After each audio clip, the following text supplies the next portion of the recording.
If you're ready to rest, you're in the right place. Close your eyes, relax your body, and drift into a slower time. If you're enjoying these sleep stories, feel free to give us a like or subscribe, but no pressure at all. Now, let's start our journey. Let's get one thing straight. Being a medieval princess wasn't exactly a fairy tale frolic through flower-strewn meadows while a harp played in the background. If you were a medieval princess, your life was more like a never-ending episode of Game of Thrones without the dragons to spice things up. Sure, you had a crown, but it was probably a lot heavier than it looked, both metaphorically and literally. The reality was a bit grittier and a lot more political than what Disney leads us to believe. So, buckle up as we dive into your life as a royal kiddo in the Middle Ages. Spoiler alert, it involves more Latin conjugations than ballroom dancing. First off, let's talk about your early years. Forget about twirling around in a pink dress. You were more likely to be found hunched over a table learning Latin. Yup, Latin was your ABCs.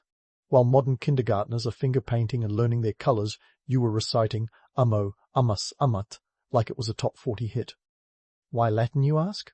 Well, it was the language of the educated elite, the clergy, and the legal system. If you wanted to read anything remotely important, like, say, a treaty that your father was about to sign you into, you needed to know Latin. Plus, it made you sound super smart at royal gatherings. Speaking of education, while today's kids might learn to play the piano or the violin, you were more likely to be found plotting your next strategic move on a chessboard. Chess wasn't just a game, it was a training ground for the political maneuvering that would define your life. Each game was like a mini-war, teaching you strategy, foresight, and the ever-important lesson that sometimes you need to sacrifice a pawn to save a queen, an allegory that would serve you well in the world of medieval politics. In fact, chess was so important that by the 12th century it was considered one of the 7 knightly skills. Take that, music lessons. Let's not forget the economic backdrop of your life. If you thought your parents loved you for your sparkling personality, think again. You were a walking, talking, dowry-bearing asset. Your dowry wasn't just a nice little gift to send you off with, it was more like the GDP of a small village. We're talking about a package that could include land, money, and even political alliances. In 1468, Margaret of York's dowry was a whopping 200,000 gold crowns, which could bankroll a modest army or pay off a substantial debt. Your marital prospects were more about political alliances than love stories. Your parents were basically playing a high-stakes game of let's make a deal, and you were the prize behind door number 3. And those castles you called home? They were more about defense than decadence. Forget swooping staircases and spacious ballrooms. These fortresses were built to keep out marauding invaders, not to host a prom. Cold stone walls, narrow windows designed for archers, and draughty halls were your everyday reality. A fireplace was a luxury, so your cosy nights by the fire were more likely nights spent shivering and hoping the tapestries would block out the chill. Sure, there were feasts and festivities, but they came with a side of political intrigue, and those torch-lit banquets probably felt more like a business meeting than a dinner party. Now, let's crush some more myths. You weren't always the damsel in distress waiting for Prince Charming. In reality, your education and upbringing were designed to prepare you for a life of decision-making and influence, albeit mostly behind the scenes.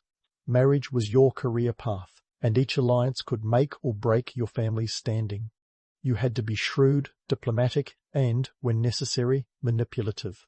Let's not sugarcoat it, the stakes were high, and your every move was scrutinized by a court full of gossip-hungry nobles. But why all this political maneuvering? Europe in the Middle Ages was a patchwork quilt of kingdoms, duchies, and principalities, all vying for power and influence. Marriages were the glue that held alliances together, or the match that ignited wars. Your parents' bedtime stories were more likely to involve tales of political alliances than fairy godmothers. And these alliances were no joke. Consider the Treaty of Troyes in 1420, which involved the marriage of Catherine of Valois to Henry V, effectively making their offspring the future rulers of both England and France. Talk about a power move. Now, I know what you're thinking. Where's the romance in all this? Well, that's the thing. It was few and far between.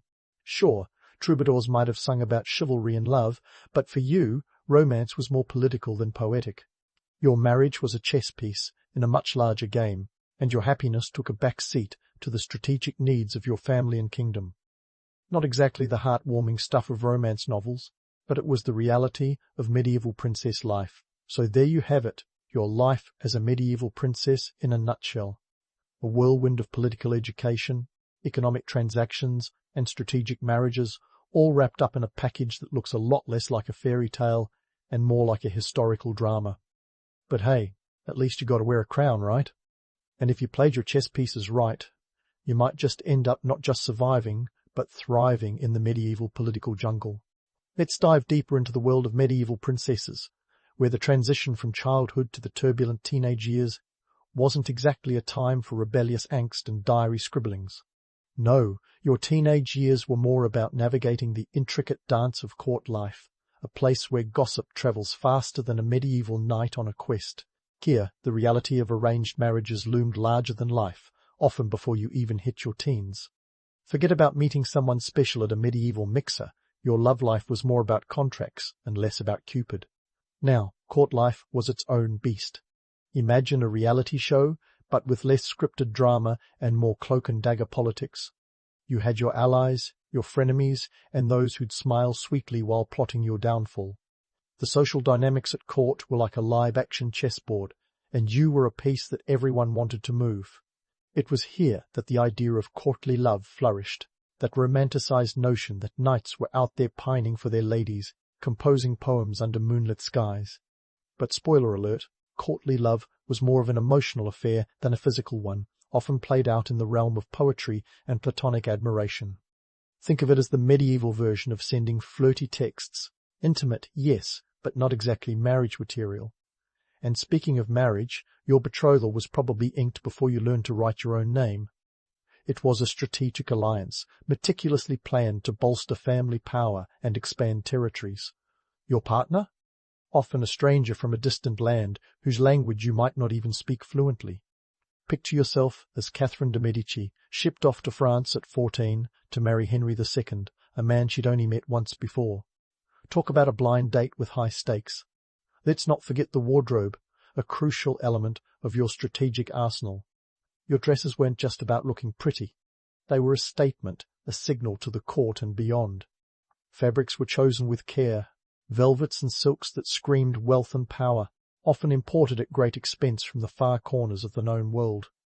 In 1485, a single yard of silk could set you back a small fortune, equivalent to several months' wages for an average worker. Your clothing was a message, a visual cue to your family status and your own availability on the marriage market. And those jewels?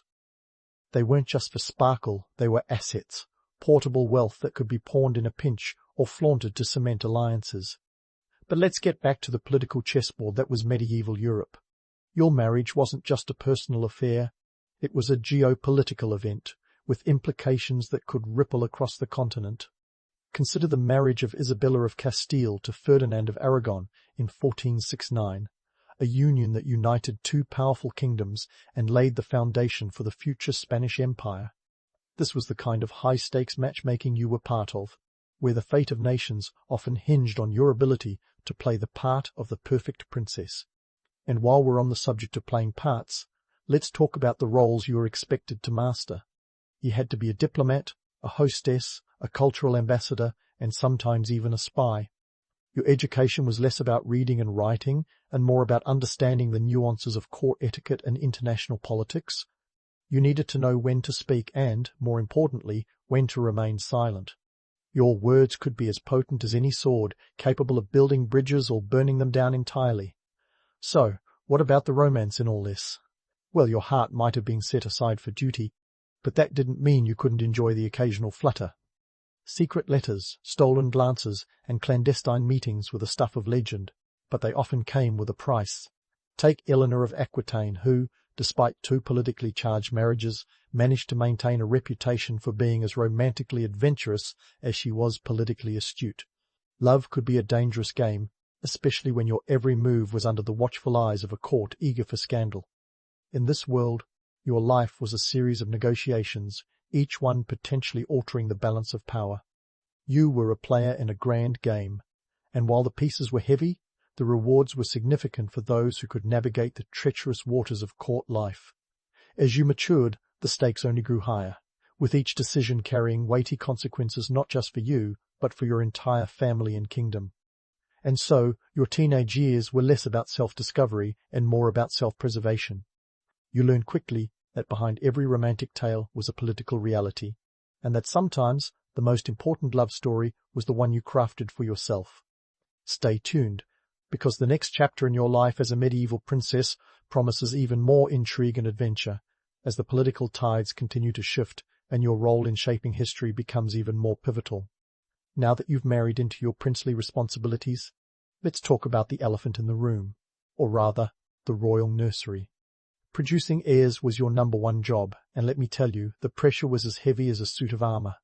Imagine every noble in the realm holding their breath, waiting for news of a bouncing baby boy to secure the dynasty.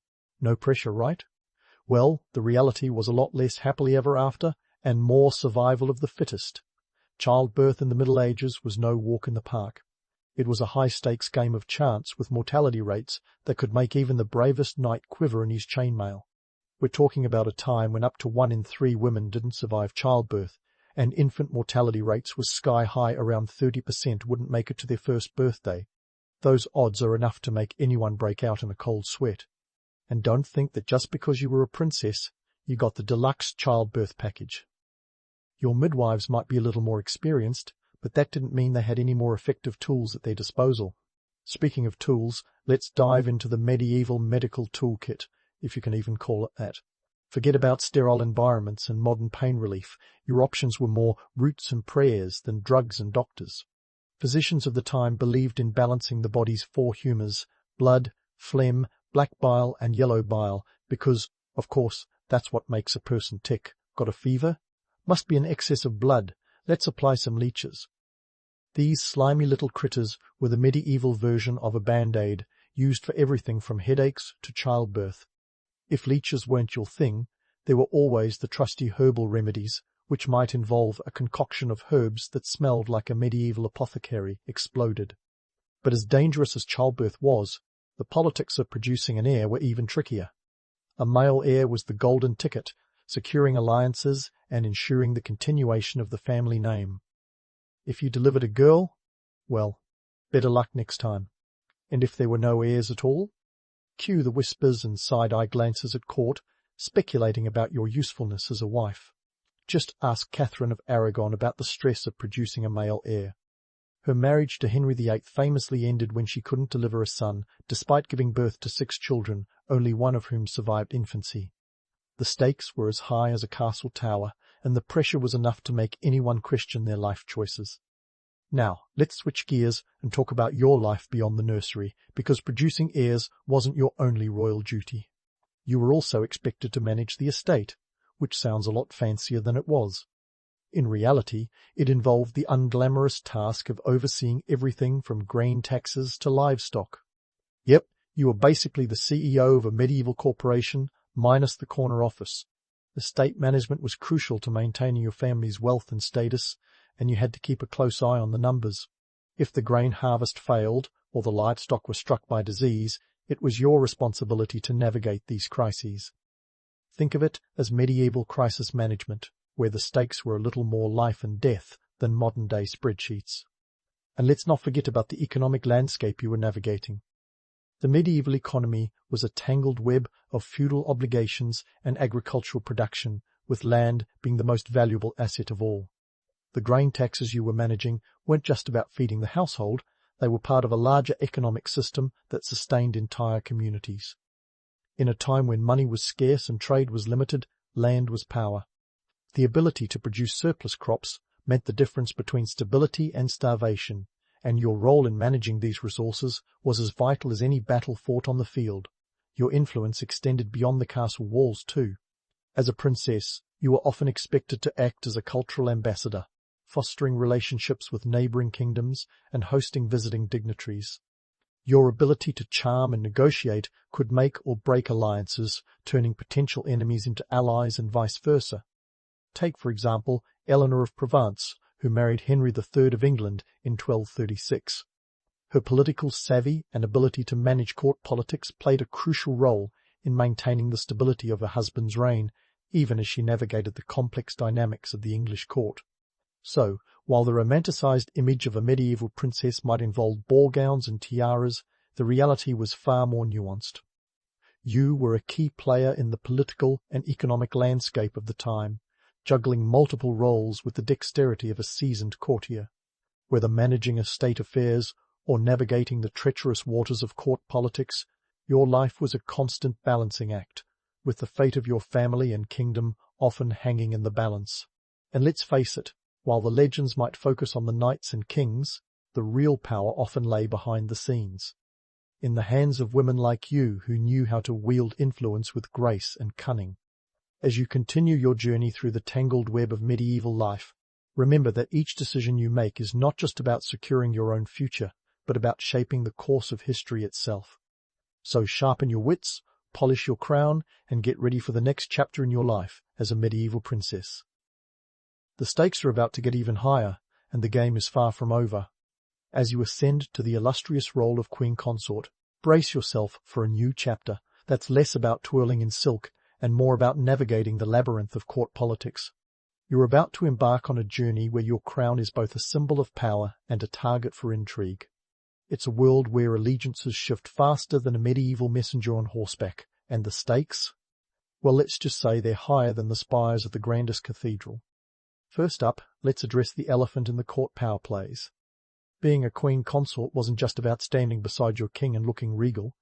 Nope, it involved a hefty dose of political savvy and the occasional dagger hidden beneath your velvet gown.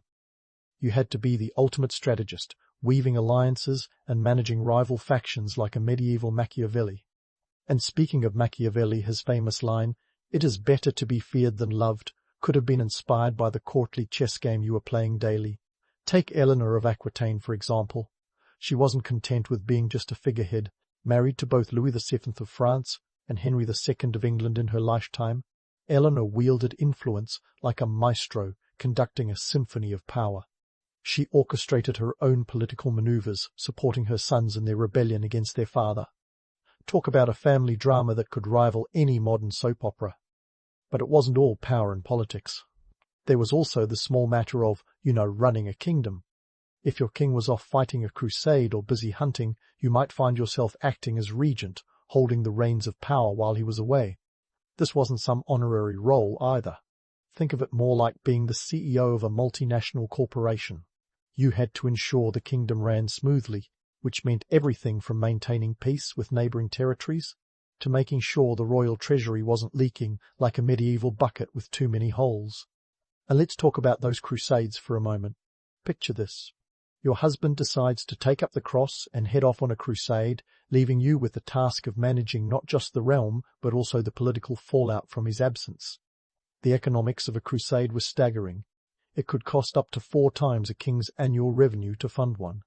So while your hubby's off gallivanting across the Holy Land, you're back home balancing the books, making sure the kingdom doesn't descend into financial ruin.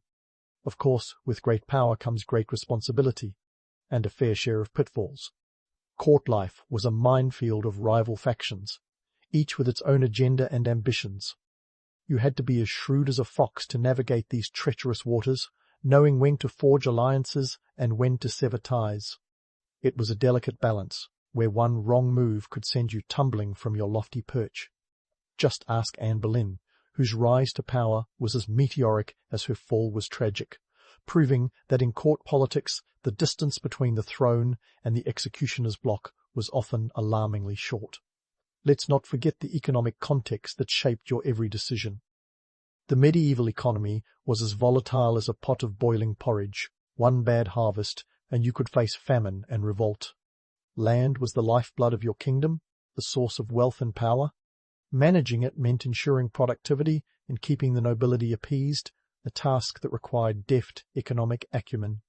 The Black Death, for example, decimated the population and disrupted the labour force. But it also led to increased wages for peasants and shifted economic power in ways that would reshape Europe for centuries. And while we're myth-busting, let's tackle the romanticized notion of courtly life. Sure, bards might sing of chivalry and noble deeds, but the reality was often grittier. Alliances were forged, not in the glow of candlelit banquets, but in the shadows of whispered negotiations and clandestine meetings. The court was less a place of romance and more a battleground for political manoeuvring. So there you have it, a snapshot of life as a medieval queen consort. It was a role that demanded intelligence, cunning, and a touch of ruthlessness. You had to be the ultimate multitasker, juggling the demands of court life with the responsibilities of governance, all while maintaining the delicate balance of power that kept your kingdom from descending into chaos. And as you look ahead to the next chapter, remember, in this Game of Thrones, survival and success depended not just on your lineage, but on your ability to play the game better than anyone else. Stay tuned, because your journey through medieval politics is far from over. And now, as we stand at the end of this royal roller coaster, it's time to address the big finale, the legacy of medieval princesses and queens. Sure, they might not have been waving magic wands or singing to woodland creatures, but their impact was nothing short of seismic. These women were the original power brokers long before the term became a LinkedIn buzzword. Forget the damsel in distress trope. Some of these ladies were the chess masters of their era, moving pieces with the precision of a surgeon. Take Margaret of Anjou, for example. She wasn't just a pretty face in the court of England.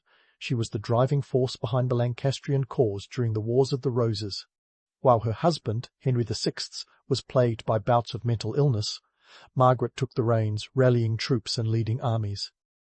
If leaning in was a medieval concept, she would have written the book. Her efforts were so influential that even Shakespeare couldn't resist immortalizing her fiery spirit in his plays. And let's not forget Isabella of France, known less for her marriage to Edward II and more for orchestrating his downfall. She teamed up with her lover, Roger Mortimer, and effectively took control of England, proving that she was nobody's pawn. These women were not just figures in dusty history books. They were cultural icons in their own right. They shaped fashion, influenced art, and dictated the social norms of their times. Their choices set trends that rippled through their courts and beyond, much like the effect of celebrity influences today. Eleanor of Aquitaine, for instance, was a patron of the arts, and arguably the original queen of the French troubadours. Her court became a hub of cultural activity, where minstrels sang of chivalry and love, perhaps as a distraction from the less-than-romantic realities of medieval alliances. But let's not just stop at their influence in their own time. The echoes of these medieval powerhouses can still be heard today. Modern royal families, with their carefully curated public images and philanthropic endeavours, owe a debt to their medieval predecessors. The fascination with royalty hasn't faded. If anything, it's been amplified by the tabloids and social media. Today's royals are subject to the same scrutiny and intrigue, albeit with fewer jousts and more hashtags. The likes of Catherine, Duchess of Cambridge, and Meghan, Duchess of Sussex, navigate a world where their every move is dissected, much like their medieval forebears, but with the added pressure of a 24/7 news cycle. And here's the kicker. The more things change, the more they stay the same. The political marriages, the public personas, the balancing act between tradition and modernity, it's all part of the same dance. Sure, we might have swapped castles for palaces and scrolls for press releases, but the core dynamics remain strikingly similar. The allure of royalty, with its blend of power, spectacle, and scandal, continues to captivate us, a testament to the enduring legacy of those medieval queens and princesses. In conclusion, the lives of medieval princesses and queens were far from the fairy tales we've been led to believe. They were a blend of strategy, survival, and occasional scandal, with a dash of glamour that still captures our imagination. These women were not just passive participants in history, they were its architects, carving out a niche in a male-dominated world with wit, cunning, and sometimes sheer force of will. The romanticized legends might gloss over the gritty reality, but perhaps that's part of their charm. A reminder that behind every crown lies a story of ambition, resilience, and the timeless dance of power. So next time you find yourself enthralled by a royal wedding or a palace intrigue, remember, it's all part of a legacy that stretches back centuries, forged by the formidable women who walk those castle halls. In the grand tradition of human obsessions, the Romans had a particular fixation with roads. Not just any roads, mind you. These were the ancient superhighways, engineered to last longer than your Aunt Edna's fruitcake. The Roman Empire's road network spanned over 250,000 miles, which is a casual jaunt around the earth 10 times over. These weren't just strips of dirt and pebbles. Oh no, They were the original Roman broadband, connecting the empire faster than you can say Senatus Populusque Romanus. That's the Senate and people of Rome for those who don't speak ancient Latin. Let's put it into perspective. Imagine trying to govern an empire that stretched from the sun-baked sands of Egypt to the rainy hills of northern England. Without a decent road system, it would be like trying to run a marathon in flip-flops. But the Romans? They were nothing if not ambitious. They poured their blood, sweat, and a ridiculous amount of money into these roads. Construction wasn't just a weekend project. It was a monumental feat of logistics, requiring vast resources and a workforce that would make modern labour unions weep. The manpower behind these roads was as impressive as the network itself. At the height of road-building madness, the Romans had legions, yes, actual legions of soldiers, doing double duty as road crews. Forget about getting your hands dirty in a trench. These guys built roads that could handle an army march, complete with chariots and the occasional elephant, and they did it with a level of precision that would make a Swiss watchmaker blush. Now, let's talk numbers. Building a Roman road wasn't cheap. It cost about 4,000 denarii per mile, which was a hefty sum back in the day. To put that into context, that would be like shelling out a cool $1 million per mile today. And that's a conservative estimate. The Romans poured money into their roads because they knew the return on investment was colossal. With roads, the empire could move troops quickly, foster trade, and maintain control over its sprawling territories.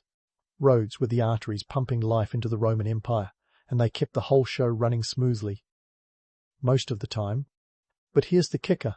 Many modern roads, with all our fancy technology and materials, can't hold a candle to Roman engineering. We've all had our share of pothole-induced coffee spills. Yet, some Roman roads are still in use today. That's right. Roads laid down over 2 millennia ago are still doing their job better than some of the asphalt nightmares we drive on now. No wonder they called them viae, meaning ways, because they certainly found a way to stand the test of time. The construction process itself was a masterclass in efficiency and durability. First, they'd dig a trench, then fill it with layers of materials, sand, stone, and gravel, like a giant historical layer cake. The surface was topped with tightly fitted paving stones, so precise you'd be hard-pressed to slide a piece of parchment between them. This meticulous attention to detail wasn't just for show. It ensured that Roman roads could withstand the weight of armies and the ravages of time. So, the next time you hit a pothole and spill your latte, just think of the Romans and their superior engineering prowess. While it's tempting to romanticize these roads as ancient wonders, it's worth noting the less glamorous realities. The cost of maintaining such a vast network was astronomical. Local communities were often responsible for upkeep, a burden that could strain resources and lead to neglect. Plus, the roads were prime targets for bandits, making travel a perilous affair. So, while the roads facilitated trade and communication, they also had their share of downsides. The political and social factors at play were as complex as a Roman aqueduct. Roads were more than just pathways. They were symbols of Roman power and unity. They helped integrate conquered territories, spreading Roman culture and influence like a viral meme. Yet, they also underscored the empire's reliance on control and domination. Roads enabled the swift movement of troops to quash rebellions and maintain order, reminding everyone who really called the shots. Despite their practical and symbolic importance, Roman roads also had a mythic quality. They were part of the Roman psyche, immortalized in the saying, "All roads lead to Rome." This wasn't just a catchy slogan, it was a testament to the empire's reach and influence. In reality, the roads led everywhere and nowhere. They were the threads weaving together the vast tapestry of the Roman Empire, a marvel of engineering and ambition that connected a world. As we close this chapter on Roman roads, it's clear they were more than mere pathways. They were lifelines of an empire that knew the value of connectivity long before Wi-Fi was a glint in anyone's eye. The Romans may have had their flaws, but when it came to roads, they were miles ahead, literally and figuratively. So next time you're stuck in traffic, take a moment to appreciate the road beneath your wheels and the ancient engineers who paved the way, quite literally, for civilization. As we shift gears from the stone-carved veins of Roman roads to the watery arteries of their aqueducts, prepare to be amazed. If Roman roads were the empire's pulse, aqueducts were its lifeblood, channeling over 300 million gallons of water daily into the bustling heart of Rome. That's right, more water than what you'd need to fill 1,000 Olympic-sized swimming pools, cascading gracefully into the city every single day. And they did it all without a single drop of modern technology. Take that, modern plumbing. Picture this. You're a Roman living in the 1st century AD. Instead of a drippy tap, you've got water flowing down from the mountains, across valleys, and straight into your city, thanks to a series of architectural marvels. These aqueducts were essentially the ancient world's version of a water slide, minus the inflatable tubes and screams of delight. They snaked through the landscape, supported by arches and channels, ensuring that gravity did all the heavy lifting. The Romans were masters at exploiting natural gradients, making water flow downhill with the kind of precision that would make a modern-day civil engineer clutch their blueprints in awe. Now, let's talk numbers, because what's a mind-boggling feat of engineering without some delicious data points? The Aqua Claudia, one of Rome's most famous aqueducts, stretched over 45 miles long.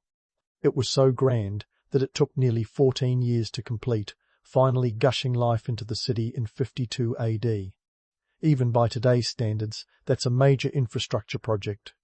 And all this was achieved without the luxury of computer-aided design or heavy machinery, just good old Roman ingenuity, a legion of labourers, and probably a lot of shouting in Latin. But here's where it gets even more impressive. The sheer scale of it all. Rome boasted 11 aqueducts at its peak, crisscrossing the landscape like a giant game of Connect 4. This complex system wasn't just about keeping the fountains burbling and the baths steaming. It was a statement of power and prowess. The Romans were effectively saying, "Look at us. We don't just build empires, we irrigate them."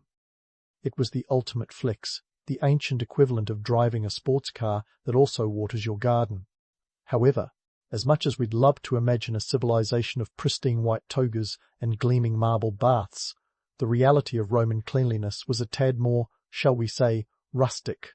For starters, the pipes that transported this precious water were made of lead. Yes, lead, the very same stuff we now know can cause all sorts of health problems.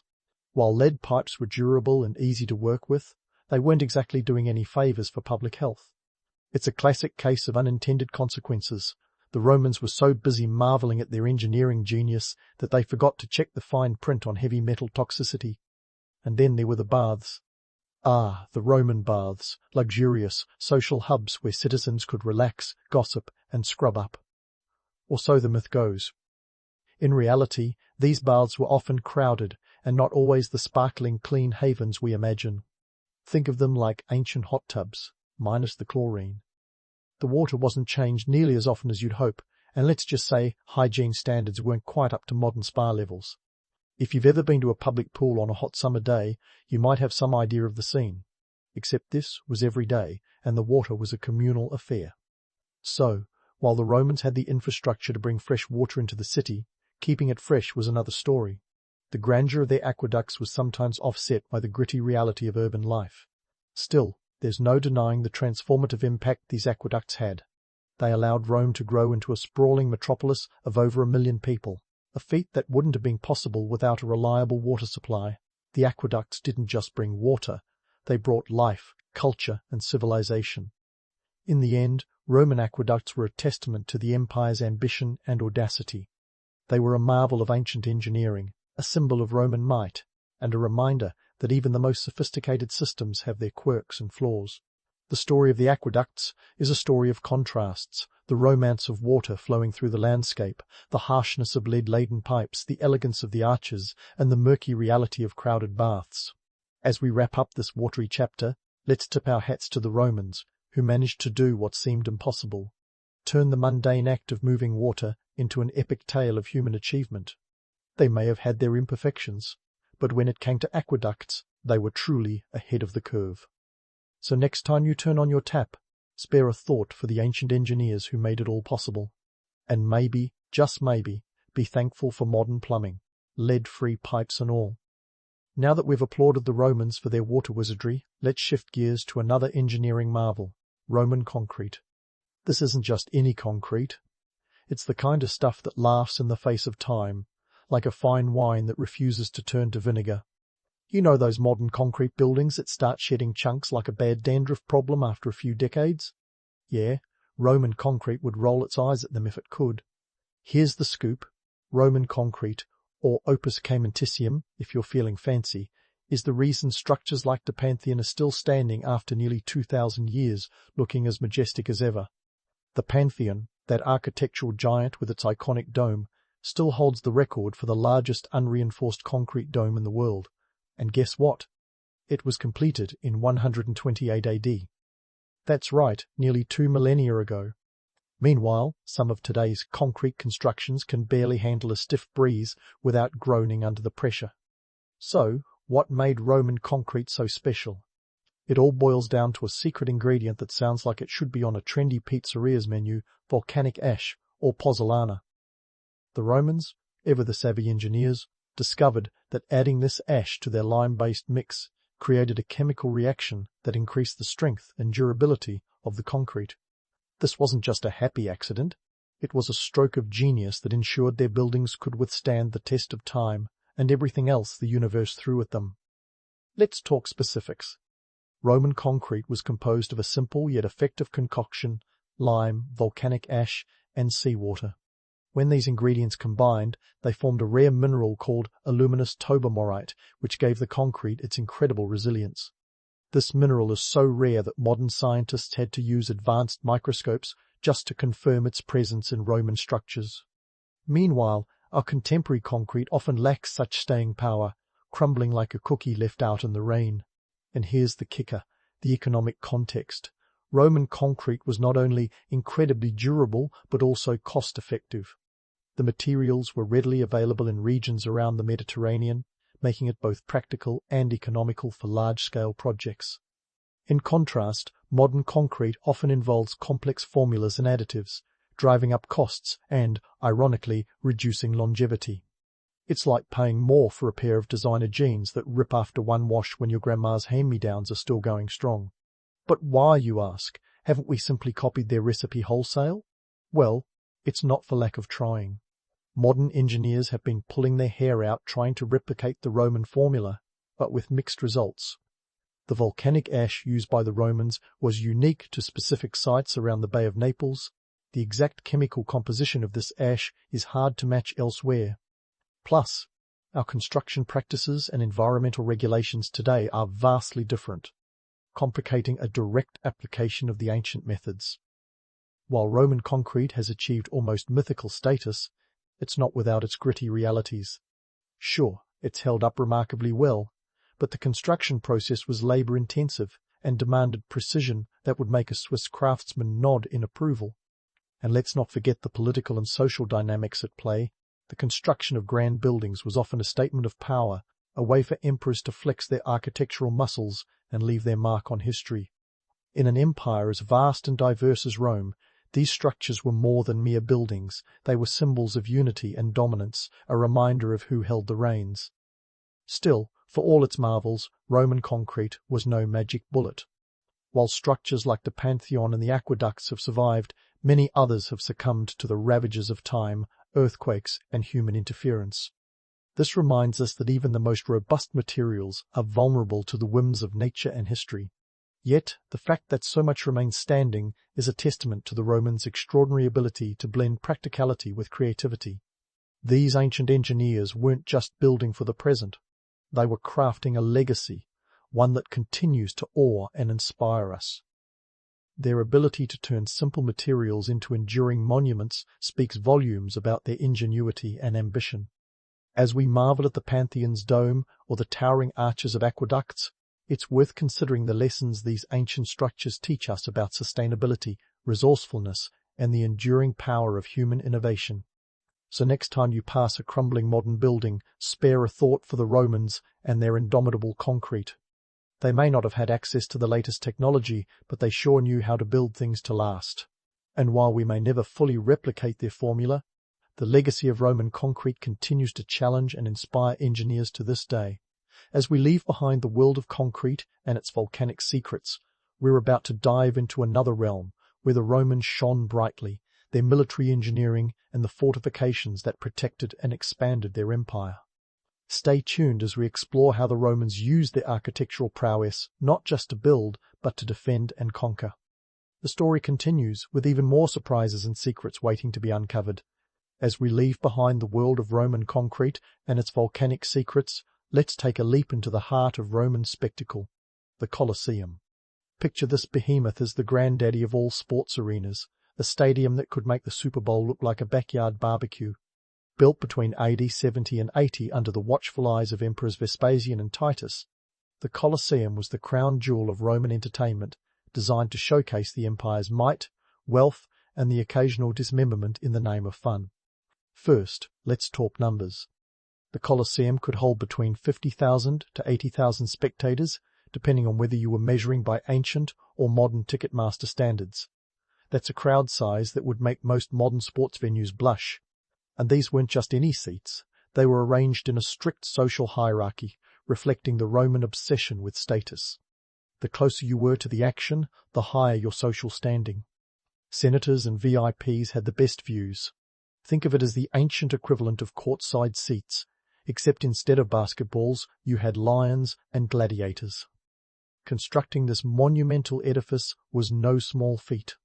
It involved a workforce that would make modern union reps cry into their cappuccinos. Tens of thousands of slaves, prisoners of war, and skilled artisans laboured for nearly a decade to bring Vespasian's vision to life. They used over 100,000 cubic metres of travertine limestone hauled in from quarries miles away. And let's not forget the economic side of things.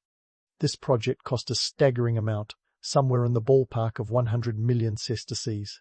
That's roughly equivalent to several $1 billion today, a price tag that underscores the empire's commitment to entertainment, or, more cynically, crowd control. Ah, crowd control. This brings us to the real crux of the Colosseum's purpose, the infamous bread and circuses policy. The Romans were masterful at keeping the masses entertained and, more importantly, distracted. Gladiatorial games, animal hunts, and mock naval battles, yes, they flooded the arena for these aquatic showdowns, were all part of the package. It was a Roman PR strategy at its finest. Keep the populace fed and amused, and they might just overlook the occasional political scandal or economic crisis. The Colosseum wasn't just a theatre of dreams, it was a theatre of grim realities. While myths of gladiatorial glory paint these fighters as ancient rock stars, the truth was often bleaker. Most gladiators were slaves, condemned criminals, or prisoners of war, fighting not for fame, but for survival. Sure, successful gladiators could win their freedom, but let's not sugarcoat it. This was a brutal, bloody business. The life expectancy of a gladiator was about as long as a Roman senator's toga, and the odds of making it out alive were slim. And yet, the romantic allure persists. The image of the gladiator, sword in hand, defying death for the roar of the crowd, is intoxicating. It's a narrative that appeals to our fascination with heroism and sacrifice, even if the reality was more about desperation and exploitation. The Colosseum, with its grand arches and imposing facade, stands as a testament to this duality, a monument to both the heights of Roman engineering and the depths of human spectacle. But let's not forget the logistical nightmare of organizing these events. Imagine coordinating transportation, seating, and security for tens of thousands of spectators without the help of smartphones or event apps. The Romans pulled it off with a system so efficient he could make modern event planners weep. The arena was a marvel of design, featuring 76 numbered entrances to manage the flow of the crowd, elaborate subterranean passages for performers and animals, and even a retractable awning system to shield spectators from the sun. It was a well-oiled machine, designed to keep the games running smoothly and the audience coming back for more. In this grand amphitheatre, the lines between life and death were blurred, and the spectacle of combat became an art form. For the Romans, the Colosseum was more than just a venue. It was a symbol of power, a place where the might of the empire was on full display. It was a tool of propaganda, a way to reinforce social hierarchies and demonstrate Rome's supremacy over nature and man. Yet, beneath the grandeur and gore lay a simple truth. The Colosseum was as much about controlling the populace as it was about entertaining them. As we delve deeper into the Roman psyche, the Colosseum reveals itself as a microcosm of the empire, an arena where the complexities of power, politics, and passion played out in brutal clarity. It was a place where the myths of glory collided with the harsh realities of survival, where the roar of the crowd masked the cries of the vanquished. And in this intersection of legend and reality, the Colosseum remains a powerful reminder of the heights and depths of human ambition. So, as we prepare to leave the blood-stained sands of the Colosseum behind, remember that this ancient wonder was more than just an architectural feat. It was a stage upon which the drama of the Roman Empire unfolded in all its glory and brutality. But don't close your history books just yet. There's still much more to explore about the empire that shaped the ancient world. Stay tuned as we continue our journey through the marvels and machinations of Roman engineering and society. As we continue our journey through the marvels and machinations of Roman engineering, it's time to pull back the curtain on the grand spectacle and dig into the deeper layers of what these feats meant for Rome, the political and economic underpinnings that made them more than just impressive stone and mortar achievements. You see, Roman engineering wasn't just about keeping the empire running smoothly, it was a masterclass in flexing imperial muscles. If the Colosseum was Rome's Instagram-worthy highlight reel, then the roads, aqueducts, and concrete were the behind-the-scenes magic that made the empire tick. Let's start with the roads, those ancient arteries of ambition. It wasn't just about moving legions from point A to B, it was about moving ideas, culture, and influence. In essence, the roads were the original social network, minus the cat videos and questionable memes. They facilitated trade, boosted the economy, and helped Rome maintain its iron grip on far-flung territories. But here's the kicker. These roads were also a constant reminder to conquered peoples of Roman dominance. Every stone laid was a testament to Roman control, a silent yet ever-present "we own this" statement that resonated across provinces like a political drumbeat. And what about those magnificent aqueducts? More than just a solution to the age-old problem of urban thirst, they were a statement of Roman ingenuity and superiority. By engineering a system that could deliver millions of gallons of water to a sprawling metropolis, the Romans weren't just quenching a city's thirst, they were broadcasting their prowess. It was the ultimate flex, a reminder to citizens and subjugated regions alike that Rome had mastered the elements. The aqueducts symbolized a civilization that had the power to harness nature itself, a claim few others could make at the time. Then there's the economic angle. All these structures, roads, aqueducts and buildings like the Colosseum didn't come cheap. They required vast amounts of resources and labor, often at the expense of the local economies. The empire relied heavily on the spoils of conquest, slave labor, and sometimes crippling taxation to fund these grand projects. It was a delicate balancing act, a financial tightrope walk that occasionally wobbled but usually stayed upright. The fact that they managed to pull it off for centuries is a testament to their administrative savvy, or perhaps their audacious willingness to gamble everything on the next conquest.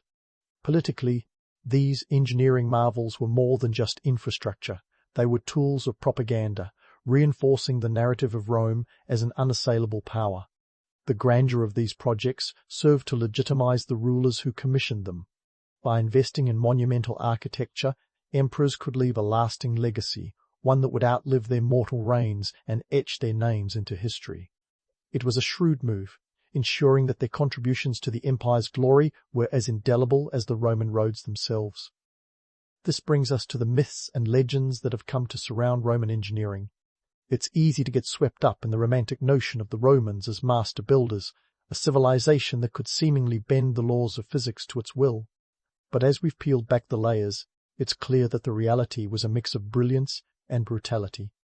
The Romans were innovative, yes, but their achievements were often underpinned by exploitation and political maneuvering. It's a classic tale of human endeavor, a story of triumphs and trials, of monumental successes built on the backs of the many. Now, let's reflect on the enduring legacy of Roman engineering.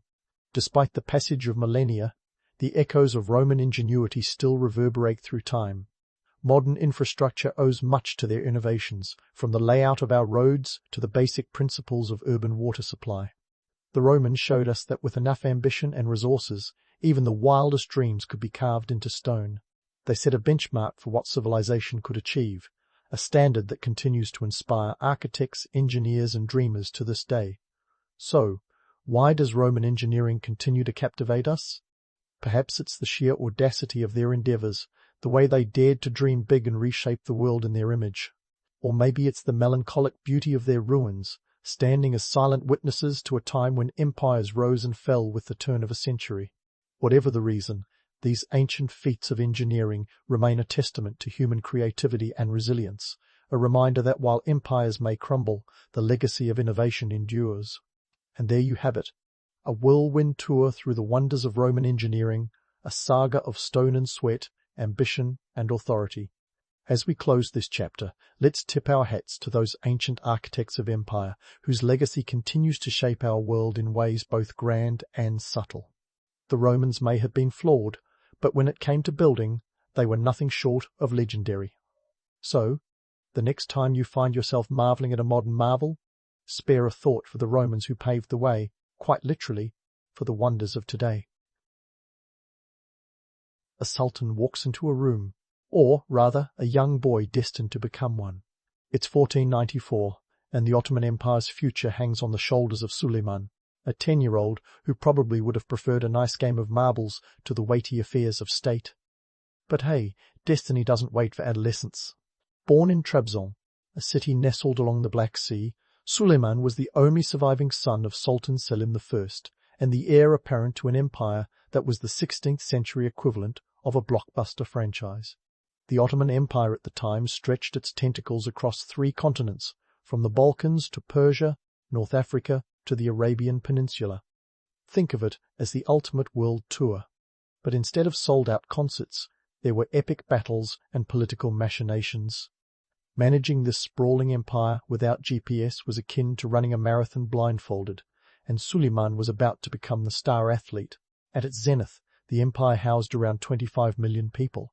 That's like managing a massive, sprawling medieval version of a modern-day mega-city without the help of Google Maps or Excel spreadsheets.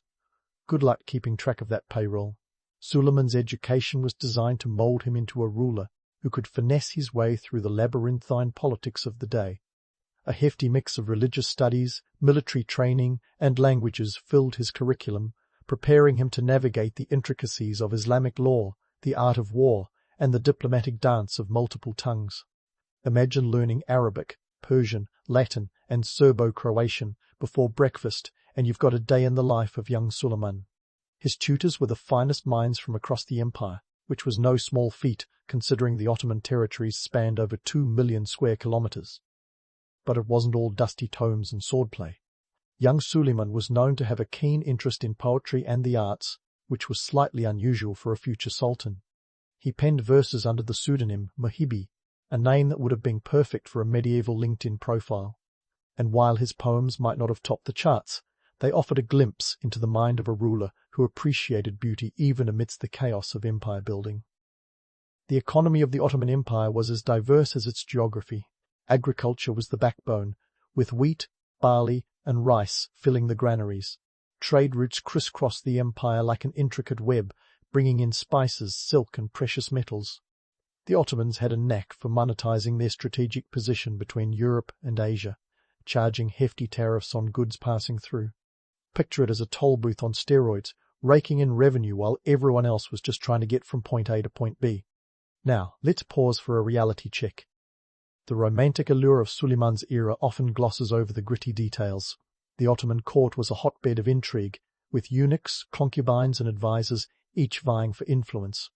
Poisonings and backstabbings were practically a sport. And while Suleiman might have been a forward-thinking ruler, he was also a product of his time, dealing out justice with a severity that would make a modern-day judge cringe. But back to young Suleiman, who was being groomed for greatness while most kids his age were just trying to avoid doing chores. At age 15, he was appointed as the governor of a small province, a sort of trial by fire to test his leadership chops. It was a practical internship, Ottoman style, where the stakes were a bit higher than just fetching coffee. In this backdrop of a burgeoning empire and a young ruler's rise, the stage was set for Suleiman to become not just a leader, but a legend. As he grew into his role, the political and economic forces at play would shape his reign, and he, in turn, would leave an indelible mark on history. The story of Suleiman the Magnificent is as much about the empire he inherited as it is about the man himself. a complex tapestry woven with both triumphs and trials, set against the backdrop of a world on the brink of modernity. So, with the stage set for Suleiman to become a legend, let's dive into the next act of his epic performance, the military campaigns. Imagine this. It's 521, and Suleiman is about to show Europe that the Ottoman Empire isn't just dabbling in imperial expansion, it's playing for high stakes. Cue the siege of Belgrade, a masterstroke of military strategy that would make even the most seasoned chess players nod in approval. Belgrade was the gateway to Hungary and, by extension, Europe. Capturing it was like nabbing the keys to the VIP lounge of continental conquest. But let's be honest, organising a siege in the 16th century wasn't exactly a walk in the park. Picture the logistical nightmare, moving tens of thousands of troops, artillery and supplies across hostile terrain without Google Maps or an app to check traffic conditions. Suleiman's army had to rely on good old-fashioned maps, scouts, and probably a lot of "I swear we're going the right way" moments. Under Suleiman's command, the Ottoman forces laid siege to Belgrade with an impressive array of artillery, including massive cannons that could hurl projectiles over a mile. Forget about subtlety, this was about making a statement. The siege was short, only about a month, and the fortress's defenders, overwhelmed and outgunned, surrendered on August 29, 1521. Suleiman's victory at Belgrade signalled to Europe that the Ottomans were a force to be reckoned with. It was also a nice feather in his cap to wear back home, where the court kept a close watch on his every move. But let's not get carried away with the grandeur. The reality check here is that sieges were brutal, dirty affairs. Disease ran rampant, and the logistical challenges were immense. Feeding an army of 50,000 was no small task. Imagine catering a wedding for a small town every single day, except with more swords and fewer toasts. And while contemporary accounts often gloss over the less glamorous details, make no mistake, the smell of battle wasn't just gunpowder and glory, it was also a lot of unwashed bodies and desperation. Fast forward 5 years to 1526. Suleiman is back at it, this time facing the Hungarian forces at the Battle of Mohacs. This battle was one for the history books, but not because of a drawn-out clash of titans. In fact, it was over in less than 2 hours, an epic showdown that wrapped faster than a modern-day Netflix binge. The Ottoman army, numbering around 60,000, faced off against the Hungarian forces, which were a third of their size. The result was as lopsided as it sounds. The Battle of Mohacs ended with a decisive Ottoman victory, but the real kicker here was the fate of King Louis II of Hungary. In a tragic twist that sounds like a scene from a dark comedy, Louis drowned while fleeing the battlefield. Talk about a bad day at the office. This victory effectively opened the door for Ottoman domination in Hungary and sent ripples across Europe, sparking fear and frantic diplomacy. Now, let's talk logistics again. The terrain of Hungary wasn't exactly conducive to moving large armies swiftly. Marshlands, rivers, and thick forests added layers of complexity that would make a modern-day military planner break out in a cold sweat. Yet, Suleiman's ability to maneuver his forces through these challenges showcased his strategic prowess. He wasn't just a conqueror, he was a tactician who understood the importance of preparation and adaptability. While the land campaigns were making headlines, the Ottoman navy was having its own set of adventures, often involving more sink than swim. The Mediterranean was a playground for maritime power struggles, and the Ottomans were eager to flex their naval muscles. But here's the rub. Their fleet had a habit of running into trouble, whether it was storms, superior Venetian galleys, or just plain bad luck. Despite these hiccups, Suleiman understood the value of a strong navy. The sea routes were the commercial highways of the day, and controlling them meant controlling trade. The Ottomans invested heavily in shipbuilding and tried to bolster their fleet, but let's just say their naval prowess wasn't quite on par with their land campaigns. It was a bit like having the latest smartphone, but not knowing how to use half the features. In the grand scheme of things, Suleiman's military campaigns expanded the empire's borders and solidified his reputation as a formidable leader. Yet they also exposed the vulnerabilities and logistical challenges of such rapid expansion. History often remembers the triumphs, but the reality was a complex tapestry of victories, setbacks, and the occasional embarrassing naval blunder. As we continue to unravel Suleiman's story, it's clear that his path was as much about navigating these challenges as it was about basking in glory. the journey wasn't over yet, and the next chapters promised more intrigue, drama, and the unyielding march of an empire at its peak. And so, as Suleiman's armies were busy redrawing the map of Europe back home, he was crafting a different kind of legacy, one that didn't involve massive cannons or strategic sieges, but rather the fine art of governance. Enter Suleiman the lawgiver, armed not with a sword but with a quill, ready to tackle the Byzantine intricacies of the Ottoman legal system.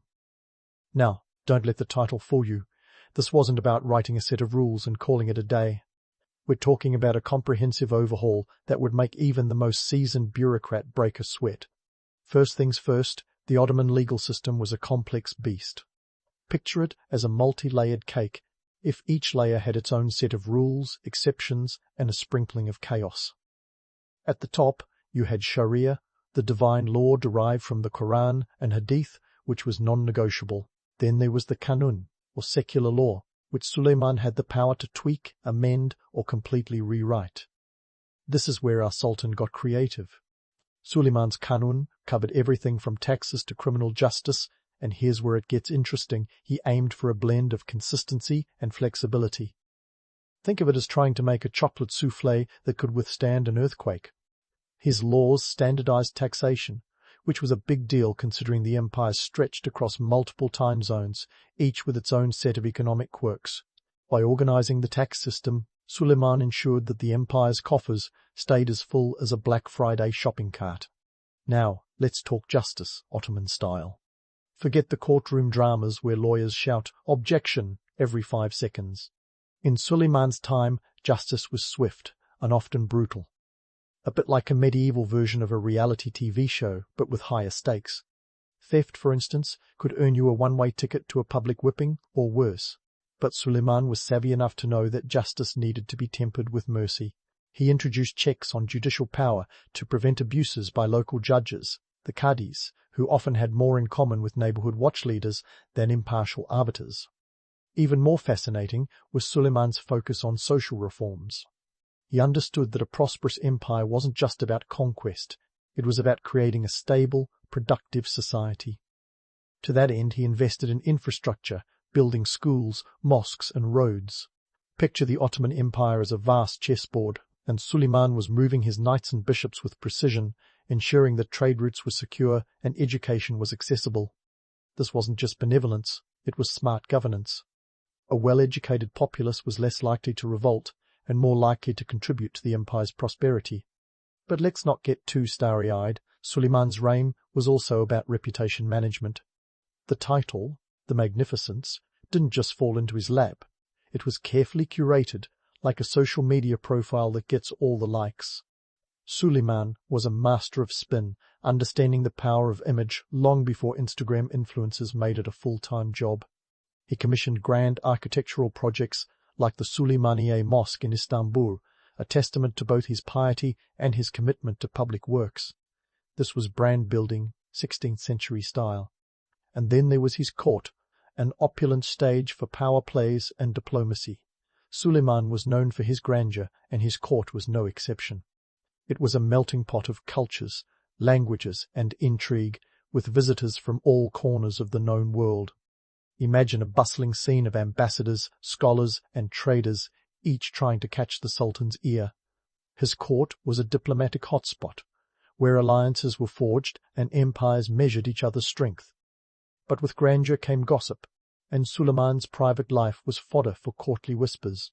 His relationship with Roxolana, or Harem Sultan, has been romanticized endlessly. She was a former slave who became his legal wife, a move that broke with tradition and raised eyebrows faster than an afternoon coffee break. The romantic narrative paints her as a woman of charm and wit. But some historians suggest she was also a savvy political operator, influencing Suleiman's decisions and securing positions for her sons. Did love conquer all, or was it a calculated partnership? The truth probably lies somewhere in the middle, a blend of affection and ambition. The ripple effects of Suleiman's domestic policies and personal choices were felt far beyond his lifetime. His legal reforms laid the groundwork for a more unified empire, while his reputation as a just and cultured ruler enhanced the Ottoman Empire's standing in the world.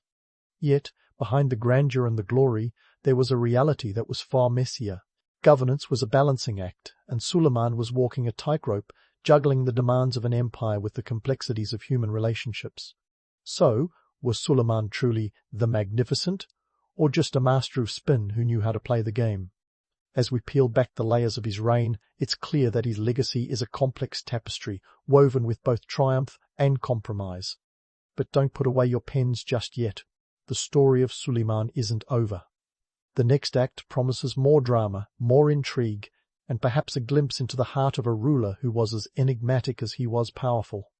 Stay tuned, because the empire's heartbeat is still strong, and there's more history waiting to unfold. Now, let's jump back into the sumptuous world of the Ottoman court, where power was as intoxicating as a fine Ottoman wine, and just as liable to give you a headache if mishandled.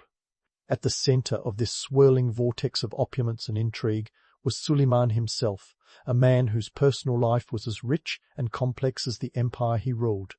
And speaking of personal lives, let's talk about the most famous love story to emerge from the Topkapi Palace, Suleiman and Hurrem Sultan, a tale that's being both romanticized and scrutinized more than a celebrity power couple's Instagram feed. Hurrem, also known as Roxolana, had a backstory worthy of a medieval soap opera. Captured from her homeland, likely what is today Ukraine, she arrived at the Ottoman court as a slave. But unlike many who found themselves in such dire circumstances, Hurrem's story didn't end in obscurity. She caught the eye and heart of Suleiman, eventually rising to become his legal wife, a groundbreaking move in a society where sultans typically kept concubines but seldom married them. It's the kind of Cinderella story that would make even the Brothers Grimm do a double-take. But before you reach for the tissues, let's inject a dose of reality. While their relationship is often painted in hues of love and devotion, court politics were the real strings pulling this marionette show. Hurrem wasn't just a pretty face, she was a shrewd operator who understood the Game of Thrones, Ottoman edition. By marrying Suleiman, she not only secured her own position, but also paved the way for her children, particularly her son Selim, to have a shot at the throne. It was a strategic masterstroke worthy of any chess grandmaster, and what a game it was. The Ottoman court was a hotbed of intrigue, where alliances shifted faster than the sands of the Arabian desert. Harem politics were particularly cutthroat, with rival factions vying for influence and power. In this arena, Hurrem was a formidable player. She wielded her influence with the precision of a surgeon, ensuring her sons were groomed for leadership while subtly undercutting her rivals. It was a high-stakes game, where the losers didn't just end up with egg on their faces, they could end up exiled or worse. But let's not forget the human element. While Hurrem's rise was undoubtedly driven by ambition, there's evidence that affection played a role too. Suleiman wrote numerous love poems to Hurrem under his pseudonym Muhibi, and these verses suggest a genuine connection. In one, he refers to her as his Queen of Beauty, a sentiment that transcends the transactional nature of most royal marriages of the time. Yet, for every sweet sonnet, there was a counterbalancing act of political maneuvering, reminding us that love in the Ottoman court was as much about strategy as it was about sentiment. Now, let's zoom out and consider the broader implications of this unique partnership. Suleiman's decision to marry Hurrem and elevate her status had ripple effects across the empire. It challenged traditional norms and sent a clear message that the Sultan was not above following his heart, or at least his head, when it came to consolidating power. This move also shifted the dynamics within the harem, where the hierarchy was as rigid as a Byzantine bureaucracy. But love and politics weren't the only games in town. The Ottoman court was also a breeding ground for succession struggles that would make a Shakespearean tragedy look like a light comedy. Suleiman's own family was no exception. The Sultan had several sons, and the question of succession was a thorny issue. Ottoman tradition didn't rely on primogeniture, that neat and tidy system where the eldest son inherits the throne. No, here it was more of a free-for-all, where the strongest, and often the most ruthless, emerged victorious. Cue the drama. Suleiman's sons, notably Mustafa and Selim, were caught in a deadly dance that would decide the future of the empire. Mustafa, the eldest and by many accounts the most capable, was seen as a natural successor, but Hurrem had other plans. Through a mix of courtly persuasion and perhaps some not-so-subtle maneuvering, she positioned her son Selim as a contender. The result was a fratricidal struggle that culminated in Mustafa's execution, an event that rocked the empire and left a lasting stain on Suleiman's reign. But why all this backstabbing and bloodshed? In part, it was about ensuring a single, uncontested ruler to prevent the kind of civil wars that had torn apart other empires. Yet it was also about human nature and the intoxicating lure of power. The Ottoman court was a high-stakes poker game where every player held their cards close and bet everything on a single hand. In the end, Selim did ascend to the throne, but not without cost. The brutal realities of succession left the empire scarred, and Suleiman himself was said to be deeply affected by the loss of Mustafa, a son he reportedly loved. It's a stark reminder that even the most powerful ruler is not immune to the personal tragedies that come with political life. So, as we weave through the tapestry of Suleiman's personal life and court intrigues, it's clear that the story is a complex blend of romance, ambition, and the harsh realities of power. It's a tale where love is intertwined with strategy, and where personal desires are in constant tension with political necessities. The legend of Suleiman and Hurrem might sparkle with the allure of a fairy tale, but beneath the gilded surface lies a hard-edged reality, a world where every glance, every whispered conversation, and every decision could tilt the balance of power. As we prepare to delve into the next chapter of Suleiman's reign, the stage is set for more twists and turns. The empire stands on the brink, poised between the glories of conquest and the shadows of internal strife. Stay tuned, because the story of Suleiman and the Ottoman Empire is far from over. There are more intrigues to unravel, more battles to fight, and more lessons to learn from a time when the world was both vast and intimately connected by the threads of human ambition. As we stand on the precipice of Suleiman's twilight years, it's worth noting that the empire was not just a machine of conquest, but a living, breathing organism with its own political and social metabolism. By the time we fast forward to 1566, Suleiman, now in his 70s and still grappling with the relentless march of time, decided that retirement wasn't on the agenda. Instead, he marched right into the history books, literally, during the siege of Sigedvar. Now, if the name doesn't immediately ring a bell, don't worry. It's not exactly a household name outside of Hungarian history classes, but for Suleiman, this was the grand finale of a career that started with a bang and, rather fittingly, ended with one too. The siege of Sigedvar was the last hurrah of Suleiman's military exploits. Picture this: an aging sultan, his once iron, will now tempered by years of rule, leading an expedition to capture this seemingly insignificant fortress in modern-day Hungary. It sounds like a footnote, but strategically it was a linchpin. Control over Sigedvar would secure Ottoman dominance over the region, a final feather in the cap of an empire that had already grown as sprawling as a medieval Netflix subscription. But Suleiman's march was also a testament to the empire's relentless ambition, a last roll of the dice in the high-stakes game of territorial monopoly. However, the siege itself was a grueling affair. If Suleiman's earlier campaigns were dazzling fireworks, this was more of a slow burn. The defenders, led by Croatian nobleman Nikola Zrinski, put up a fierce resistance, turning the fortress into a veritable Alamo of Eastern Europe. The fighting dragged on for weeks, a slog through mud, blood, and the kind of attritional warfare that makes you wonder if anyone bothered to pack extra socks. Disease ran rampant, morale dipped, and the Ottoman army had to contend with the harsh realities of medieval logistics once again. Spoiler alert: even the greatest empires are only as good as their supply lines and their ability to keep the troops fed and focused. Amidst the chaos, Suleiman died on September 6, 1566, succumbing to natural causes in his tent just before the fortress fell. Here's the kicker: his death was kept secret for 48 days. The empire's top brass, ever the improvisational jazz ensemble, didn't want the news to demoralize the troops or spark a succession crisis. So, they continued the campaign, moving his body around like some macabre version of Weekend at Bernie's. Suleiman's passing marked the end of an era, but the siege continued, culminating in a Pyrrhic victory for the Ottomans that cost them dearly in men and resources. The aftermath was a classic case of winning the battle but losing the narrative. While the Ottomans technically gained the fortress, the loss of Suleiman was a strategic blow. His son, Selim II, succeeded him, an heir best known for his love of wine rather than warfare. The empire would soon learn that a penchant for the grape wasn't the most promising qualification for leadership.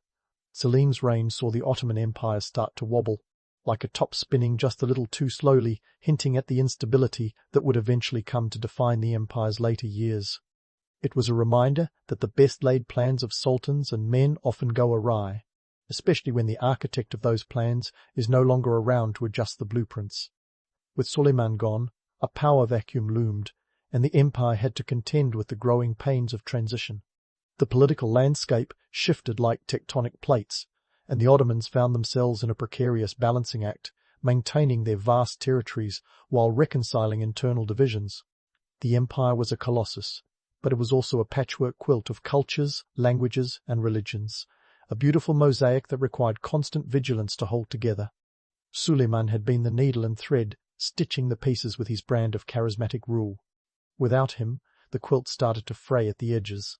As the Ottomans adjusted to this new reality, the myth of Suleiman the Magnificent began its own journey. Over the centuries, storytellers have spun tales that would make any PR team proud. The image of a larger-than-life ruler, a paragon of wisdom and justice, became the stock narrative. But was this magnificence fact, or a cleverly curated facade? In reality, Suleiman's reign was a series of calculated gambles. His conquests and reforms were often motivated by pragmatism as much as by grandeur. His legal and administrative reforms, while significant, were part of a broader strategy to consolidate power and stabilize the empire, not just benevolent acts of a philosopher king. The romanticized image of Suleiman as a benevolent despot overlooks the harsh truths of his reign.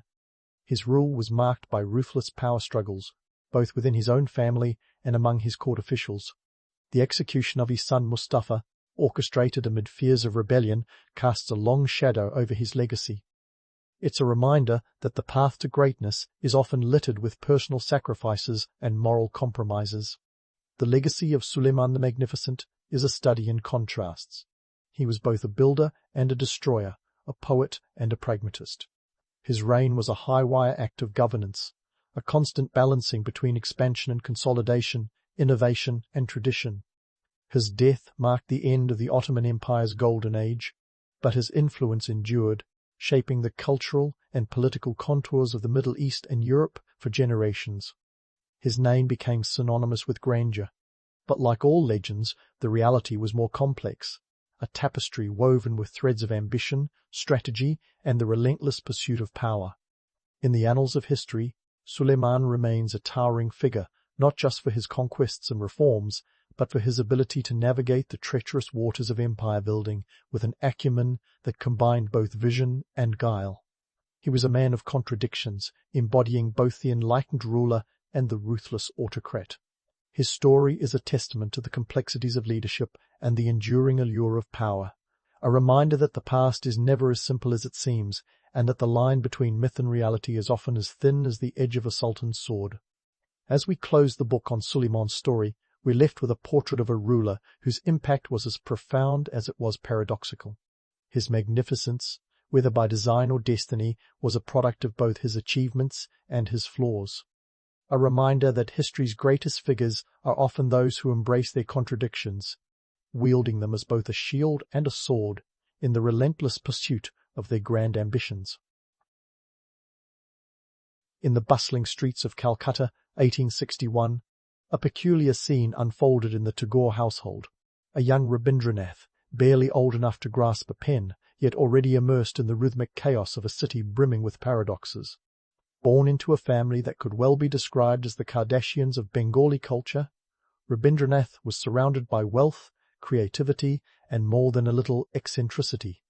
His father, Rabindranath Tagore, was a philosophical heavyweight, both literally and figuratively, while his mother, Sarada Devi, kept the household anchored in reality, or at least tried to. From the get-go, Rabindranath's education was anything but ordinary. His father, perhaps in a moment of parental genius or sheer whimsy, decided that formal schooling was for the birds. Instead, young Rabindranath was tutored at home, absorbing a motley mix of subjects like a sponge on caffeine. Picture a child who, instead of trading marbles, was swapping ideas on literature and philosophy with his siblings. But of course, even sponges have their limits. At the age of 11, he was finally sent to a formal school. It was about as successful as sending a cat to a dog show. Just a few months in, Rabindranath bolted like a teenager sneaking out of an awkward school dance. The rigid discipline of the classroom was no match for his freewheeling intellect, and soon he was back in the comforting chaos of his family home. To understand why this mattered, we need to peek under the hood of colonial India. By the late 19th century, the British had firmly planted their flag in the subcontinent, and the cultural landscape was a mishmash of Indian tradition and Western influence. The Tagores were at the epicenter of this cultural storm, wielding their wealth and intellect like a double-edged sword. They were patrons of the arts, rebels against orthodoxy, and, quite possibly, the original hipsters of Calcutta. Rabindranath, like a sponge in overdrive, soaked up the cultural and political tumult around him. But let's not romanticize it too much. The British Raj wasn't exactly a benevolent overlord. It was more like a landlord who charged exorbitant rent and occasionally redecorated your living room without asking. While some Indians embraced Western education and ideals, others resisted, clinging to their traditions like a life raft in a stormy sea. It was in this charged atmosphere that Rabindranath's literary talents began to unfurl. He penned his first poem at the ripe old age of 8. Yes, 8. By the time he was a teenager, he'd written enough poetry to fill a small library. His early works, though not exactly Shakespearean sonnets, were a raw blend of youthful exuberance and burgeoning genius. They reflected the world around him, a world where the old and the new were locked in an awkward dance, each trying to lead but neither willing to follow. And then there was his family. Ah, the Tagores, a clan that could have given the Addams family a run for their money in eccentricity. They were a curious mix of progressives and traditionalists, intellectuals and artists, all living under one roof. It was an environment that nurtured Rabindranath's creativity, but also one that demanded much of him. The Tagore household was a microcosm of the larger cultural shifts happening in India, a place where ancient Indian philosophy met Western rationalism over breakfast. Yet, for all the privilege and opportunity, Rabindranath's early life wasn't without its challenges. The expectations placed upon him were immense, not least because of his family's illustrious reputation. The pressure to excel, to innovate, to be the living embodiment of the cultural renaissance his family championed, was enough to make anyone's head spin faster than a dervish. But Rabindranath, with his unkempt hair and contemplative gaze, seemed to thrive on it. He was a man of contradictions, deeply rooted in his Bengali heritage, yet open to the world beyond the Ganges. As he grew, so did his understanding of the complex political landscape around him. Colonialism was the unwelcome guest at India's cultural feast, and Rabindranath was keenly aware of its implications. His later works would challenge the status quo, poke at the imperial bear, and offer a vision of a free India long before it was a glimmer in the nation's eye. But that's a story for another day. For now, it's enough to know that Rabindranath Tagore, the boy who fled school like it was on fire, was already laying the groundwork for a literary legacy that would transcend borders and generations. In the end, Rabindranath's early life was a cocktail of privilege, expectation, and rebellion. A life that foreshadowed the multifaceted genius he would become. A poet, philosopher, and provocateur who would go on to win the Nobel Prize in Literature in 1913, becoming the first non-European to do so. But before the accolades, the fame, and the international acclaim, there was just a boy in Calcutta, wrestling with his place in a world that was as unpredictable as it was inspiring. And as history would tell us, that was just the beginning. The story of Rabindranath Tagore is like a well-aged wine. It only gets more intriguing with time, so let's uncork the next chapter of his life and let it breathe. By the early 20th century, Tagore was already a big name in his native Bengal, but it was the publication of his collection, Gitanjali, that turned him into a global sensation faster than you can say cultural crossover. In 1912, Tagore packed up a manuscript of Gitanjali and hopped on a ship to England. Picture our poet, more comfortable in the flowing robes of the East than the stiff suits of the West, mingling with the who's who of British literary society. It's like a scene from a Merchant Ivory film, minus the dramatic soundtrack. Gitanjali, a collection of poems brimming with spiritual themes and introspection, was an instant hit. It was as if Tagore had bottled the essence of the Indian soul and sold it to an eager Western audience, keen on anything exotic to distract them from their own industrial monotony. Now, here's where the irony kicks in. Tagore was the product of a colonized nation, yet his work was being celebrated by the very people doing the colonizing. Talk about biting the hand that feeds you, or at least giving it a poetic slap. His writing didn't just reflect the beauty and spirituality of India, it critiqued the cultural imperialism that sought to overshadow it. This wasn't just poetry, it was a Trojan horse of cultural resistance wrapped in iambic pentameter. The Western world, with a taste for the exotic, gobbled it up. In 1913, Tagore became the first non-European to win the Nobel Prize in Literature. Cue the fireworks and the collective gasp from the colonial powers. Suddenly, a Bengali poet was on the same pedestal as the likes of Rudyard Kipling and Anatole France.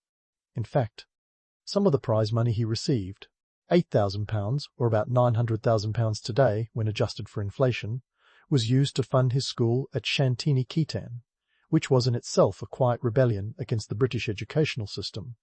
This global recognition was both a blessing and a paradox. While it propelled Tagore into the international spotlight, it also highlighted the absurdity of a colonized subject achieving such a feat.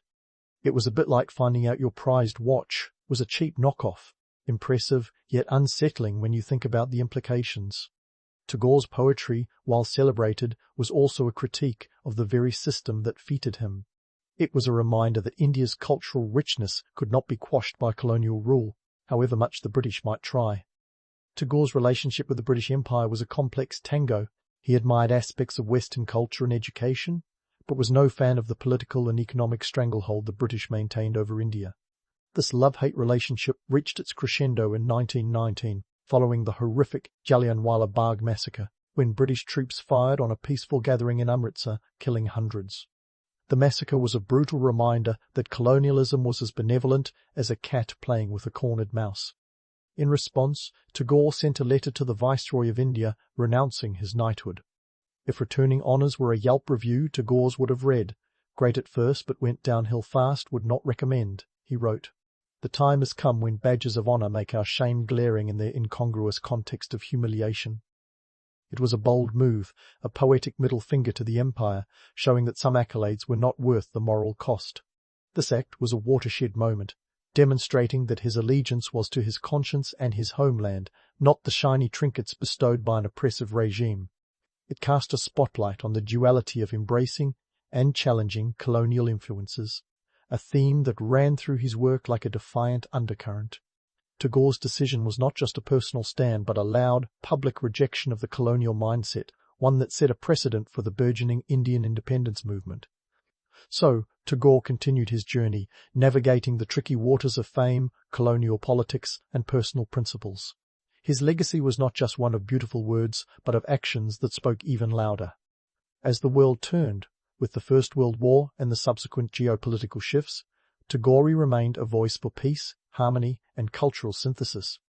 He was a man who stood at the crossroads of history, offering a vision of unity in a world divided by empires and ideologies. In essence, Tagore was a poet who became a statesman, not by choice but by necessity. He understood that words have power, the power to inspire, to provoke, to challenge.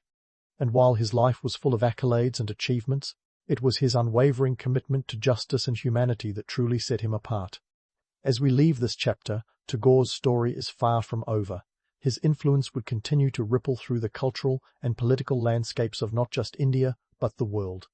But for now, let's savor the complexity of a man who refused to be defined by the boundaries of his time.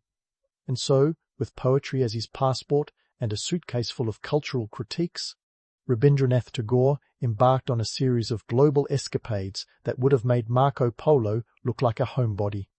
At a time when travelling was more of a luxury than a right-think-less budget airline, more steamer trunks and endless train rides. Tagore was the original globe-trotting influencer, albeit one with a penchant for philosophical musings rather than Instagram filters. His first significant pit stop? Japan. Now, if you were expecting him to dive into geisha culture or indulge in a sushi binge, think again. Tagore was captivated by Japan's blend of modernity and tradition. Here was a nation that had sidestepped Western colonization, yet galloped into industrialization, all while maintaining its cultural roots. For Tagore, Japan was a living example of what India could aspire to, a harmonious blend of the old and new, a cultural symphony where neither instrument drowns out the other. But Tagore's presence in Japan wasn't just about lofty ideals. He had a knack for attracting attention, and not always the kind he intended. Picture this, a tall, bearded man dressed in flowing robes wandering through Tokyo. It wasn't long before curious onlookers began mistaking him for a travelling magician, or, even better, a sage who might conjure wisdom from the ether. And while he didn't pull rabbits out of hats, he did manage to pull in crowds eager to hear his thoughts on cultural unity and spiritual enlightenment. Tagore's Japanese sojourn wasn't all cherry blossoms and contemplative strolls. It was in Japan that he first encountered the darker underbelly of nationalism, a force that, like a double-edged sword, could carve out identity or cut down diversity. His lectures often touched on this delicate balance, urging audiences to embrace cultural pluralism over rigid nationalism. He was like an early 20th century TED Talk, cautioning against the perils of insular thinking long before globalism became a buzzword. From Japan, Tagore set his sights on the United States, where his reception was as mixed as a bag of trail mix, some sweet, some salty, and a few nuts. In 1906, he arrived in San Francisco, and like any self-respecting cultural icon of the time, he embarked on a lecture tour. The American public, reeling from the aftermath of World War I and the Spanish flu pandemic, was hungry for new ideas, or at least anything that wasn't rationing or influenza-related. Tagore's message of unity and cultural synthesis resonated with some, but not all. While intellectuals and artsy types welcomed him with open arms, others viewed him with suspicion. This was, after all, a nation grappling with its own version of nationalism, and Tagore's criticism of Western imperialism was about as welcome as a skunk at a garden party. Yet, despite the occasional heckler or skeptical headline, Tagore pressed on, delivering speeches that challenged his audience to look beyond their borders and embrace the diversity of the human experience. His travels across the U.S. revealed a nation as diverse as it was divided. From the glittering lights of New York City to the sun-drenched avenues of Los Angeles, Tagore saw firsthand a country torn between progress and prejudice. He observed the racial and economic disparities with a keen eye, recognizing that the American dream was, for many, more of a mirage. Yet he also saw potential, a potential for dialogue, for understanding, and for a future where cultural differences were celebrated, not suppressed. One particularly memorable incident occurred in Illinois, where a local newspaper, perhaps confused by his attire or simply not paying attention, reported that a mystical poet from the East would be performing magic tricks at a local theatre. True to form, Tagore took it in stride, using the opportunity to discuss the true magic of cultural exchange, a trick far more impressive than pulling a coin from behind someone's ear. But what did all this globe-trotting mean for Tagore's work? Well, the impact of his travels was as profound as it was multifaceted. His exposure to different cultures and ideologies enriched his writings, infusing them with a sense of universality that transcended geographic and cultural boundaries. His poems and essays from this period reflect a deepening understanding of the interconnectedness of humanity, a theme that would become a cornerstone of his later works. Tagore's journeys also reinforced his belief in the power of dialogue and education. He returned to India with a renewed commitment to his school at Shantiniketan, envisioning it as a hub of cultural exchange and learning. Here, students from different backgrounds could come together, not just to learn but to understand and appreciate each other's perspectives. It was a radical idea at the time, one that challenged the rigid colonial education systems imposed by the British.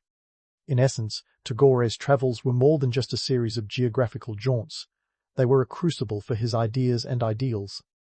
He saw the world not as a collection of isolated nations, but as a tapestry of cultures, each contributing to the intricate design of human civilization. His experiences abroad reinforced his conviction that peace and understanding could only be achieved through mutual respect and cooperation. As Tagore continued to roam the globe, his reputation as a cultural ambassador grew. He was like a human bridge, connecting East and West, tradition and modernity through the universal language of art and ideas. And while he may not have been everyone's cup of tea, especially for those who preferred their cultural icons to be more predictable, he remained undeterred in his mission to promote unity and understanding. But the story doesn't end here.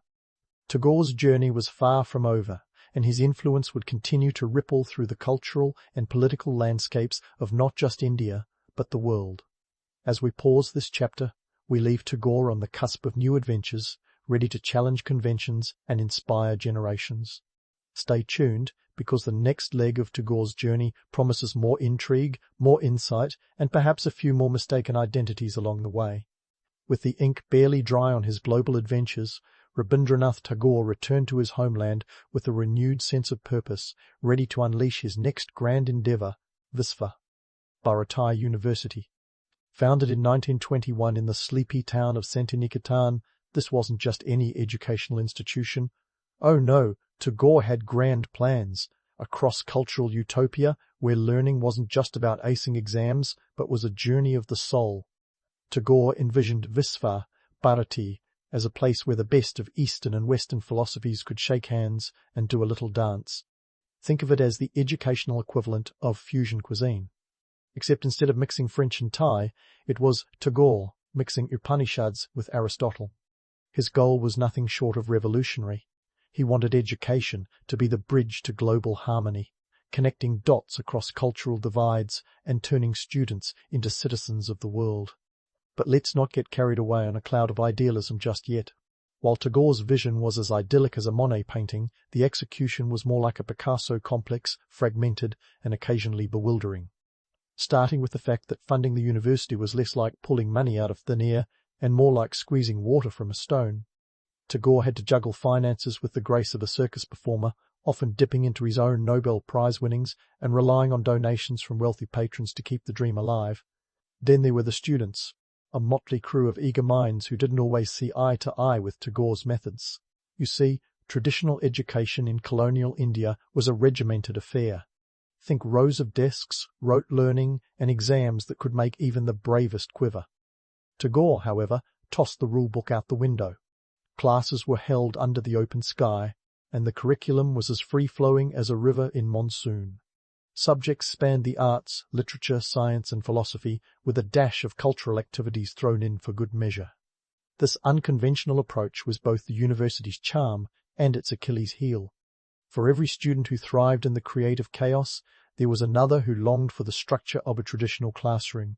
And like any good plot twist, the occasional student rebellion was almost inevitable. Picture a group of students staging a sit-in demanding more structure, or at least a timetable that didn't change with Tagore's mood. Ah, the joys of educational innovation.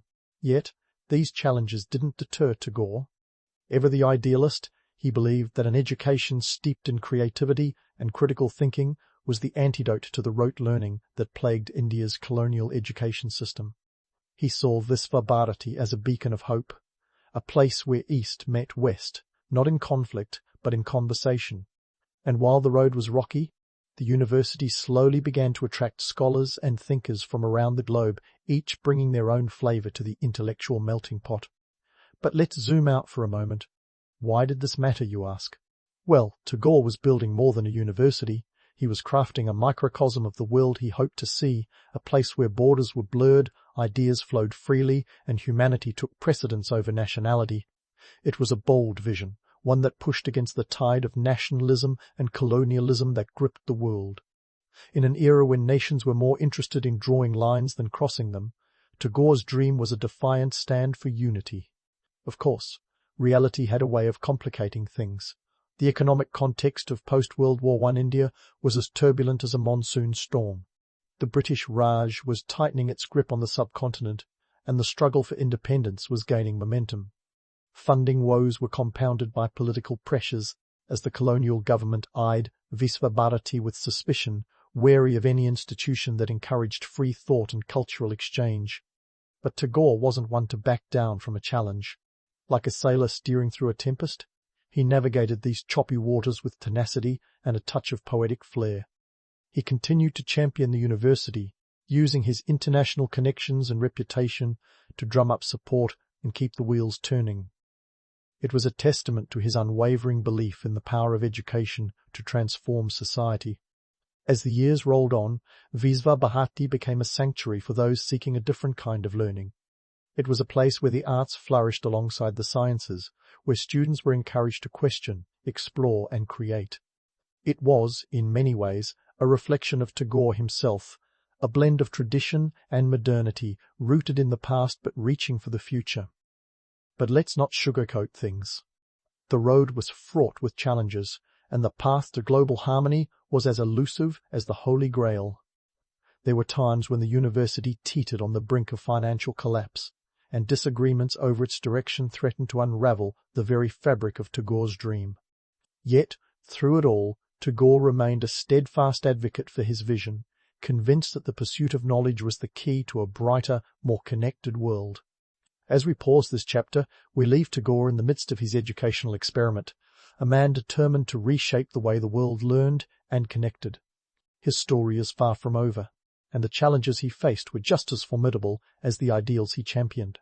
But for now, let's savor the complexity of a man who dared to dream big and act boldly, even when the odds were stacked against him.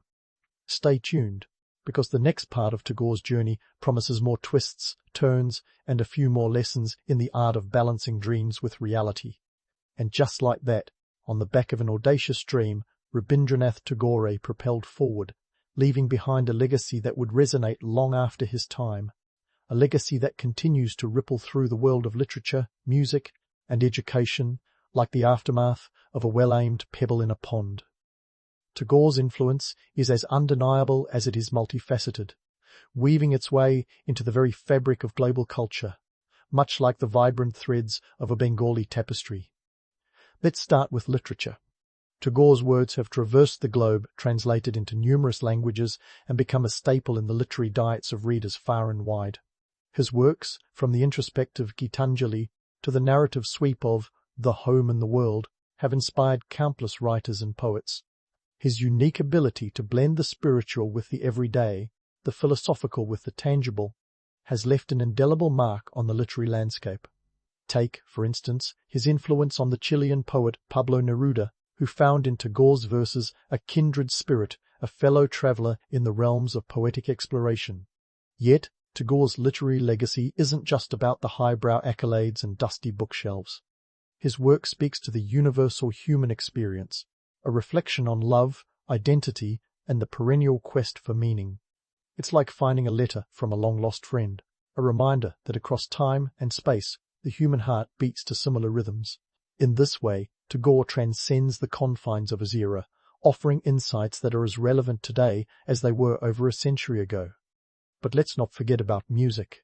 Tagore's music, a genre unto itself, known as Rabindra Sangeet. With over 2,000 songs under his belt, Tagore composed melodies that continue to echo through the halls of Bengali households, transcending generations and geographies. His songs, rich in melody and meaning, are as much a part of the Bengali identity as the Ganges River itself. And while the notes may be traditional, the sentiments they express are timeless, a testament to Tagore's ability to marry the old with the new, creating something enduringly beautiful. Now, here's where things get interesting. While Tagore's artistic output might suggest a man lost in the clouds of mysticism, the reality was quite different. Tagore, ever the pragmatist, approached art with the same methodical curiosity he applied to the world around him. Sure, he was spiritual, but he was also practical, a visionary whose feet were firmly planted on the ground even as his mind wandered the ethereal realms. He once quipped, "I slept and dreamt that life was joy. I awoke and saw that life was service. I acted, and behold, service was joy." Not exactly the words of a mystic lost in esoteric musings, but of a man who saw beauty in action. And what about those myths that seemed to swirl around Tagore like a perpetual cyclone? The idea that he was a solitary mystic, a man disconnected from the practicalities of life, couldn't be further from the truth. Tagore was as engaged with the world as they come, a thinker, yes, but also a doer. His efforts in education, social reform, and cultural diplomacy were as much a part of his legacy as his art. He wasn't just penning poetry. He was actively shaping the world he lived in, challenging the status quo with the same fervor he brought to his verses. Yet the allure of myth is undeniable, isn't it? The image of the wandering sage, the wise old bard dispensing pearls of wisdom from his ivory tower. It's a romantic notion, but one that does a disservice to the complexity of Tagore's life. In truth, he was a man of contradictions, a polymath who defied easy categorization. And perhaps that's precisely why his legacy endures. It's the complexity, the blend of idealism and pragmatism, that continues to captivate and inspire. As for his vision of a unified world, well, let's just say Tagore was a man ahead of his time. In an era marked by rigid national borders and colonial domination, he dared to dream of a world where cultural exchange and understanding were the norm, not the exception. It was a vision rooted in intellectual curiosity and cultural fusion, a testament to the power of ideas to transcend the barriers that divide us. In today's interconnected world, where globalization is both celebrated and contested, Tagore's dream remains as poignant as ever. A reminder that unity and diversity aren't mutually exclusive, but can coexist in a delicate balance. And so, as we reflect on Tagore's enduring impact, it's clear that his legacy is much more than the sum of his achievements. It's a legacy of ideas, of a life lived in pursuit of understanding and harmony. It's a reminder that the boundaries of our world are only as fixed as we allow them to be, and that the pursuit of knowledge and connection is a journey worth undertaking.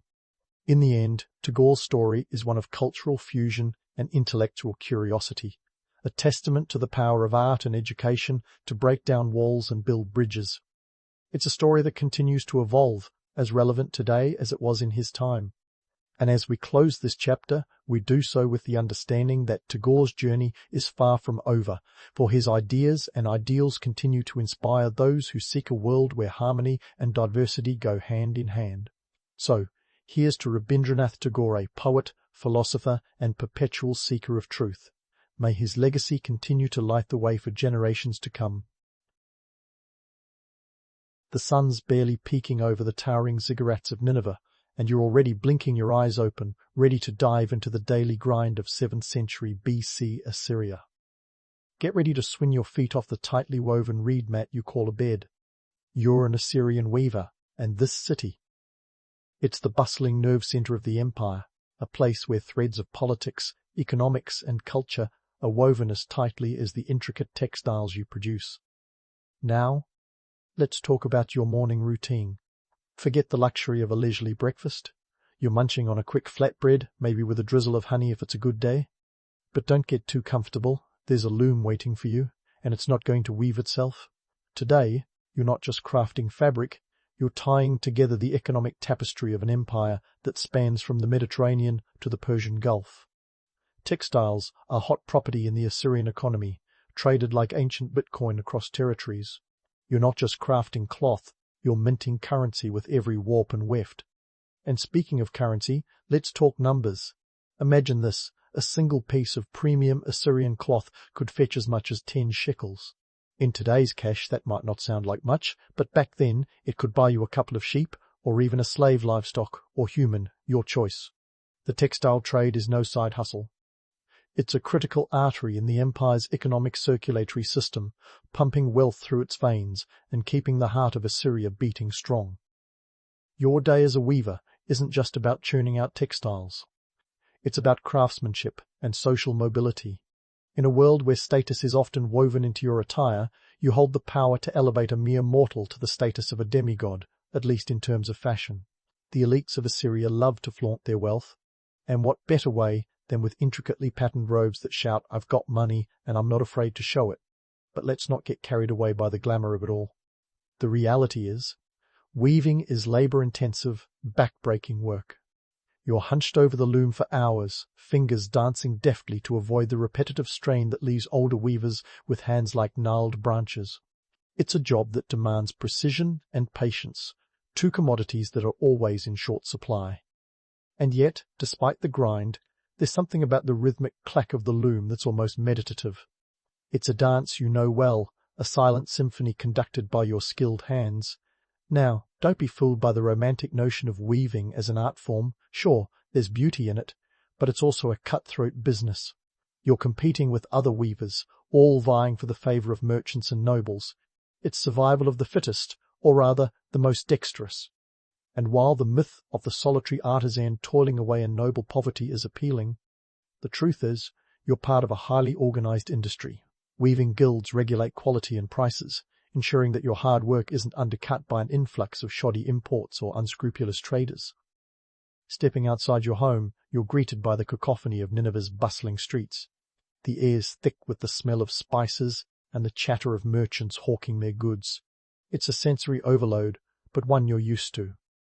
As you make your way to the weaving workshop, you can't help but marvel at the city's grandeur. Nineveh isn't just any city. It's the jewel of the Assyrian crown, home to the mighty king Ashurbanipal, whose library is rumored to hold the knowledge of the world. But you're not here to read cuneiform tablets. You're here to weave, and weave you must. In the workshop, you're not alone. Weaving is a community affair. You're surrounded by fellow artisans, each with their own stories, skills, and quirks. The room is alive with banter and the steady rhythm of looms in action. You might exchange a few jokes, share a moment of camaraderie, but soon enough it's back to business. Your hands are a blur, your mind focused on the task at hand. Every thread counts, every pattern matters. You're not just making fabric, you're crafting the legacy of an empire. So, as the sun climbs higher in the sky, casting its golden light on the city, you settle into the rhythm of the day. You're not just a weaver, you're a vital cog in the machine of Assyrian prosperity. And while the work is tough, the rewards, both tangible and intangible, are worth every drop of sweat. After all, you're not just weaving cloth, you're weaving history. As you settle into the rhythm of the day, your fingers deftly navigating the loom's familiar dance, let's pull the curtain back on the nitty-gritty of the Assyrian weaving process. The romance of weaving might be a tapestry of myth and mystique, but behind the scenes, it's a sweat-soaked saga of raw materials, economic bargaining, and social maneuvering. First, the basics. You can't weave a masterpiece without the right threads. Wool and flax are your go-to materials, the bread and butter, or should I say the flatbread and honey, of any weaver worth their shekels. Wool, sourced from the shaggy sheep grazing in the lush Assyrian pastures, is the backbone of your operation. And it's not just any wool, this is premium stuff. The Assyrians didn't mess around with second-rate fibers.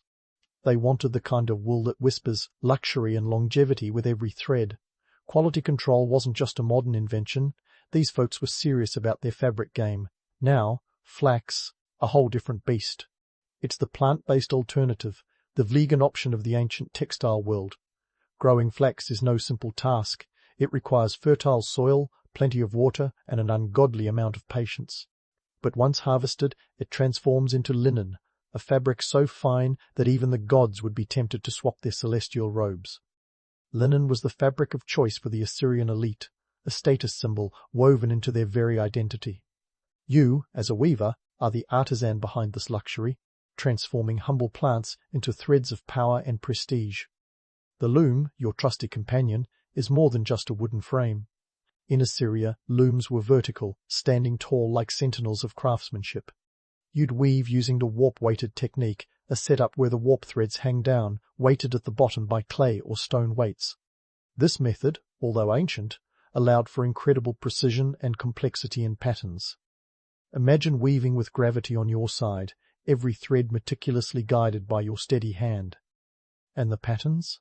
Oh, the patterns were something to behold.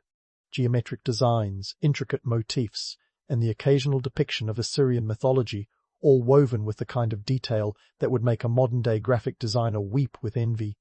But let's not sugarcoat the toil involved. The loom is less a tool and more a tyrant. It demands hours of your time, your full attention, and the stamina of a marathon runner. Forget about ergonomic chairs or wrist supports. You're hunched over, eyes strained, muscles aching, weaving until the lines between warp and weft blur into a single, endless thread. Yet amidst the grind, there's a certain zen-like focus that takes over, a meditative trance where the world fades away, and it's just you, the loom, and the whisper of threads sliding into place. Now, about those bolts of cloth. You've got your masterpieces, but what are they worth? In ancient Assyria, a bolt of fine linen or wool didn't just fetch a pretty penny, it was the pretty penny. A single bolt could set you back several shekels, enough to feed a family for weeks or purchase a plot of land if you were savvy with your deals. This wasn't just fabric, it was currency, a tangible asset in a world where wealth was measured in livestock, land, and labor. And you, the weaver, held the keys to this kingdom of cloth, balancing demand and supply like a maestro conducting an economic symphony. But let's talk about your place in the social pecking order. Weavers straddled a curious line between artisan and laborer. You weren't nobility, but you weren't a lowly peasant either. Your skill set placed you in a unique position, a craftsman with the power to elevate the mundane to the divine. The elites needed you, craved your artistry to adorn their bodies and homes. In a society where appearances spoke louder than words, your textiles were the megaphones of status. Yet, despite this, the life of a weaver was no walk in the hanging gardens. It was a constant hustle, a relentless pursuit of excellence and innovation in an ever-competitive market. In the hierarchy of Nineveh, weaving was a respectable trade, but it was also a man's world, at least officially. Women typically didn't own workshops, but they were the secret sauce, the unsung heroines behind the looms. Many workshops were family affairs, with women playing pivotal roles in preparation and production, even if the credit often went to their male counterparts. It's a tale as old as time, women's work, essential yet invisible, the silent force that kept the looms and life spinning.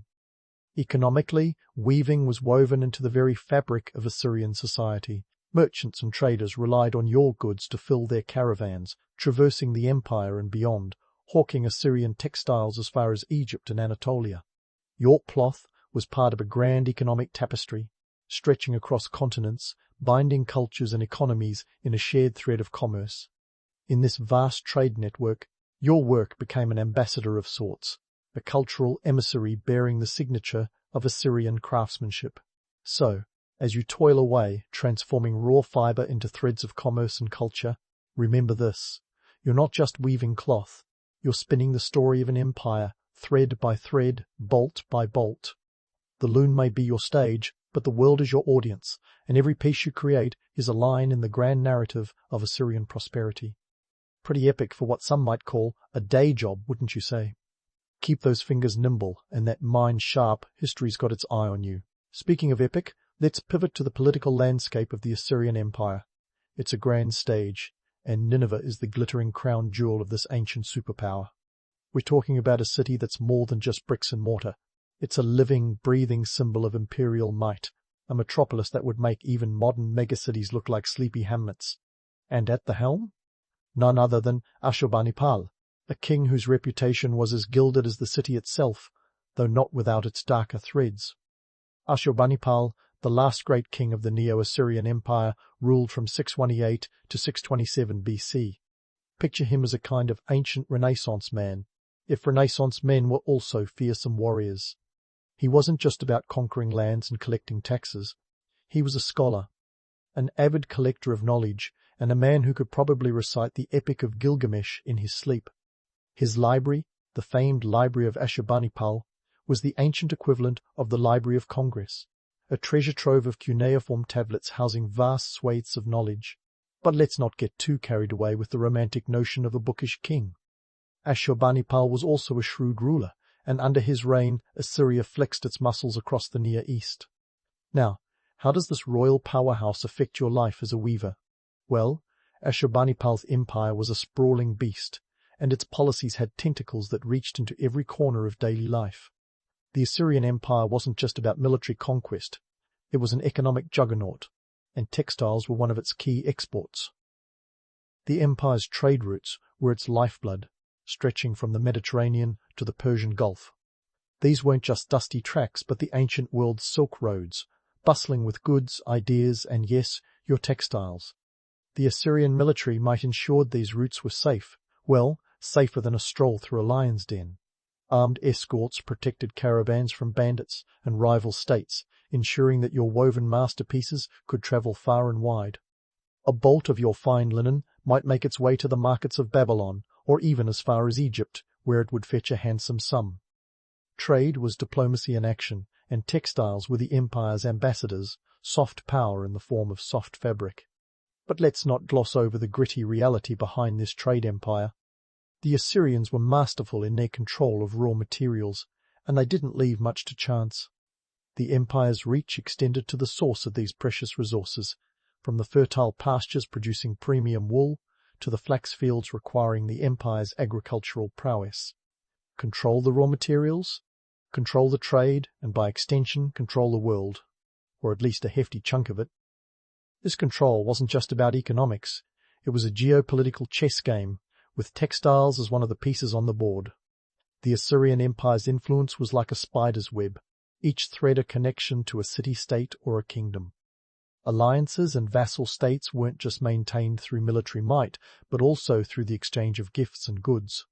A lavish cloak or robe could be a diplomatic olive branch, a way to smooth over tensions or seal an alliance. Your work, the very fabric you weave, played a role in these delicate negotiations. Yet, the myth of the peaceful trade route is exactly that. A myth. The reality was fraught with challenges. Rival empires and rebellious provinces were constant threats, and an ill-timed skirmish could disrupt the flow of goods, sending shockwaves through the economy. War and trade were two sides of the same coin, and you, as a weaver, were caught in the crossfire of these larger forces. And let's not forget the cultural exchange that came with trade. Your textiles didn't just carry economic value, they carried ideas, stories, and symbols. Patterns and motifs might find their way into the art and attire of distant lands, just as foreign influences seeped back into Assyria. This cross-pollination of cultures was a byproduct of the empire's vast trade network, and your work was both the vessel and the medium for this exchange. But here's the kicker. While Nineveh stood as a beacon of imperial power, it was also a city built on the backs of its workers. The grandeur of Ashurbanipal's reign was mirrored by the labour of countless artisans, like yourself, whose hands crafted the empire's wealth. The textiles that wrapped kings and adorned temples bore the weight of human toil, a reminder of the industry's dual nature, beauty and labour, prestige and perspiration. So, as you weave away in the shadow of the empire's political machinations, remember that you're more than just a cog in the machine. You're a participant in a complex dance of power, economics, and culture. Your work is both a product and a player in the grand narrative of Assyrian dominance. You're not just weaving cloth, you're weaving the very fabric of history, and that, dear friend, is no small feat. Keep those threads tight and your wits sharper. The story of Assyria is far from over, and your role in it is just beginning to unfold. Ah, but life in 7th century BC. Nineveh isn't just the relentless clickety-clack of looms and the hum of trade routes. Let's peel back the layers of your daily grind and wade into the lively currents of your social and cultural life. After all, even a weaver needs a break from the relentless pursuit of empire building. So, what do you do when you're not hunched over your warp-weighted mistress? You hit the local market, of course. Step into the bustling heart of Nineveh's market scene, a cacophony of haggling voices, the aroma of exotic spices, and the clamour of clinking coins. This isn't just your average shopping spree, it's a social circus where the city's economic and cultural veins intersect. Merchants from the four corners of the empire gather here, hawking everything from Babylonian pottery to Egyptian papyrus. And textiles? They're the headliners, the star attraction among the stalls. You're not just here to browse, you're on a mission to meet fellow artisans and maybe snag a deal on some rare dyes or quality yarn. It's a chance to trade tips, share gossip, and maybe even nab a commission from a passing noble who's heard of your legendary craftsmanship. The market is the beating heart of Nineveh's social life, a place where fortunes can shift as easily as the desert sands. But let's not get too starry-eyed. The market's a melting pot, sure, but it's also a battlefield of wits and wills. Prices fluctuate with the whims of demand, and competition is fierce. You see, the myth of the market as a peaceful place of exchange is just that. A myth. It's more like an ancient stock market floor, minus the suits and high-speed internet. Traders shout their offers, buyers haggle mercilessly, and you, my friend, have to navigate this chaos with the cunning of a fox.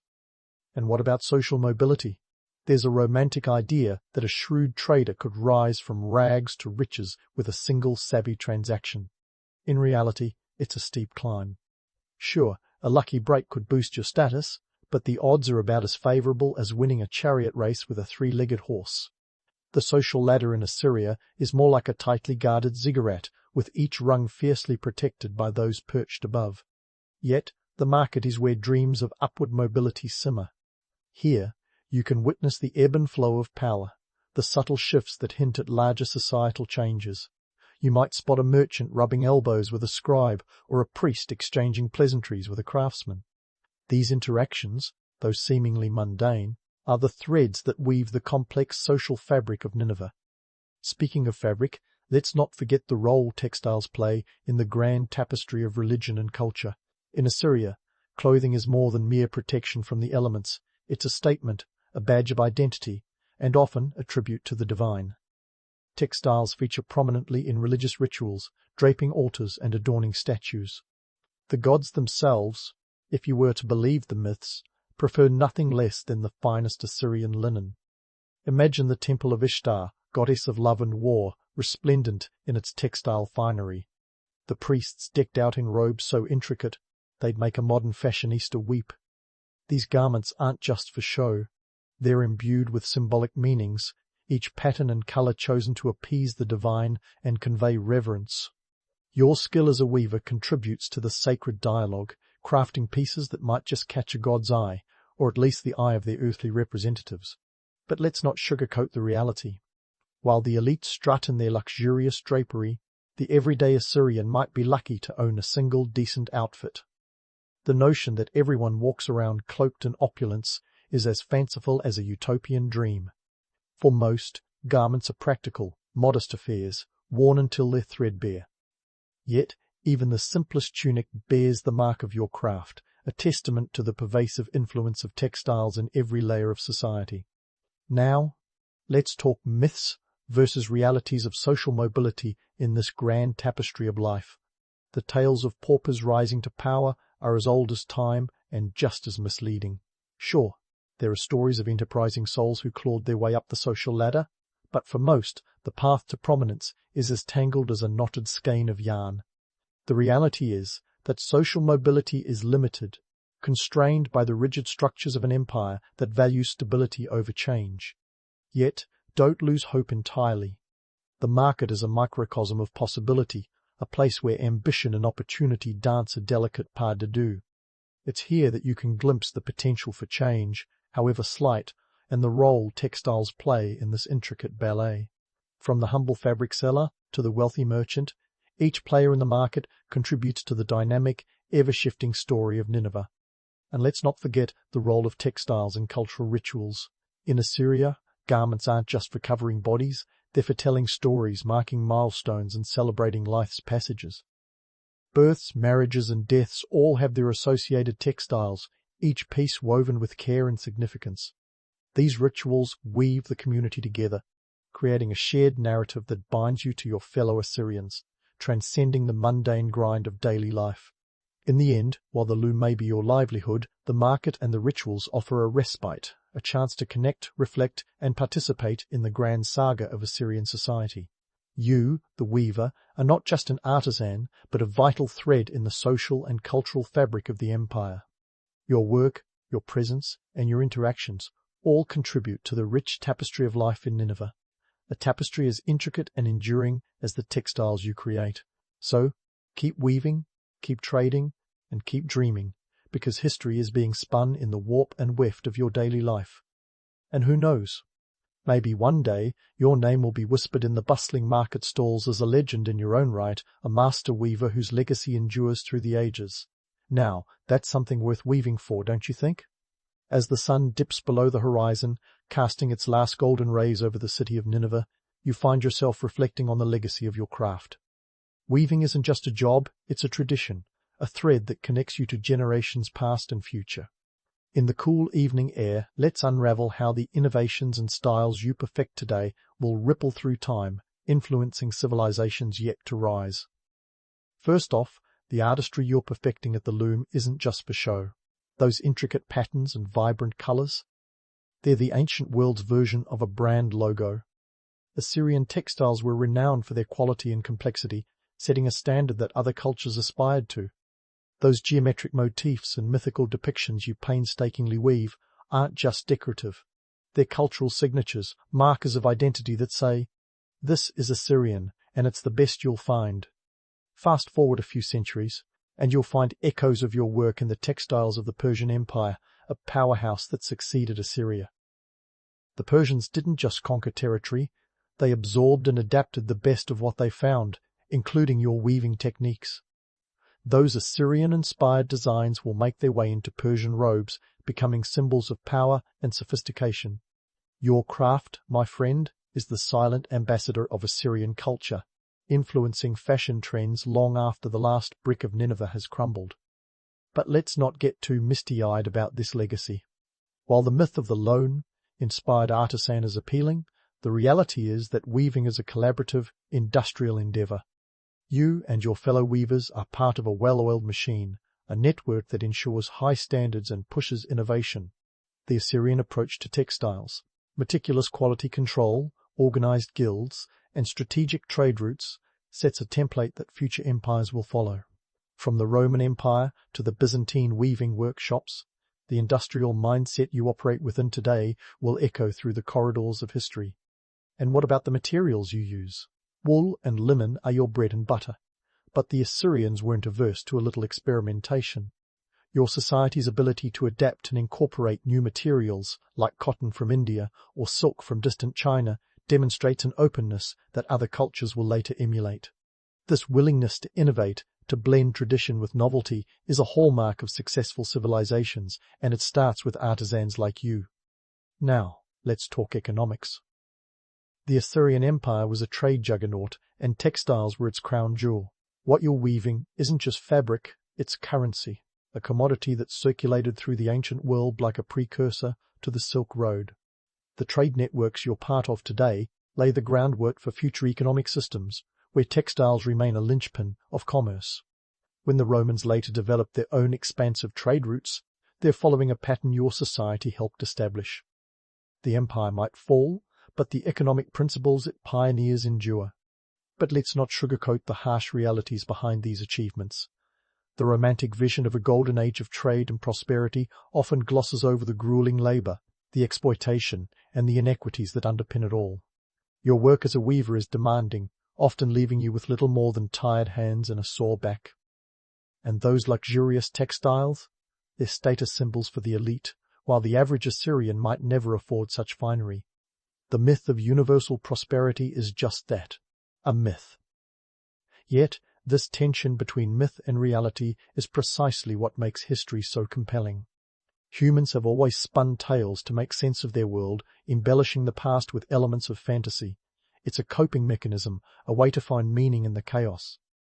But reality, with its grit and grime, often has a different story to tell. Your life as a weaver is a testament to this eternal push and pull. You're part of a grand narrative, a tapestry woven from both dream and truth. So, as you pack away the tools of your trade for the day, consider this. Your legacy isn't just in the textiles themselves, but in the process, the innovation, and the cultural exchange they represent.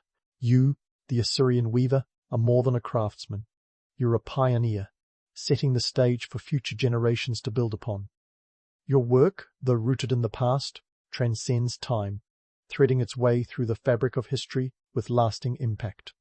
In the end, the story of human societies is one of constant tension between myth and reality, ambition and limitation.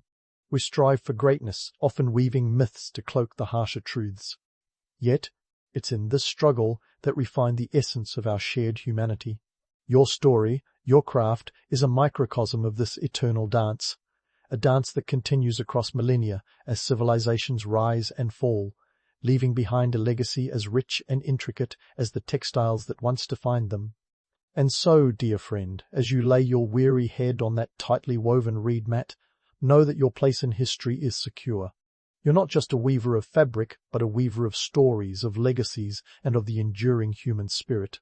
Sleep well, for tomorrow the loom awaits, and with it the chance to spin yet another chapter in the grand saga of our world. If there ever was a how not to start your military career handbook, Yi Sun's early life might just be Chapter 1. Born in 1545 in what is now South Korea, Yi's initial foray into the world of soldiers and strategies was about as smooth as a wooden ship on jagged rocks. Despite his later fame as Korea's greatest naval hero, Yi wasn't exactly the poster child for early success. In fact, His beginnings were more like a tragic comedy of errors, complete with enough setbacks to make even the most resilient of us reach for a stress ball. Let's start with Yi's family background. The Yi family was respectable, but not exactly rolling in wealth. Think of them as the middle-class suburbanites of 16th century Korea. They had enough social standing to avoid the grimy underbelly of poverty, but weren't exactly sipping wine in the aristocratic halls either. Yi's ancestors had served in various government positions, but by the time Yi came along, the family wasn't exactly front and center in the Joseon dynasty's who's who. This middle ground status played a significant role in shaping Yi's character, instilling in him a mix of humility and ambition that would later define his leadership style. Now, fast forward to Yi's first military exam.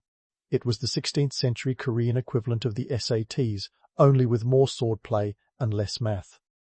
Unfortunately, Yi's debut performance was a classic faceplant. He got injured in the middle of the test, a literal fall from grace. Talk about making an impression, but not the kind you want on your resume. If Ye had a LinkedIn profile back then, it would probably have read something like, aspiring military officer with a keen sense for strategy, but an unfortunate tendency for self-sabotage.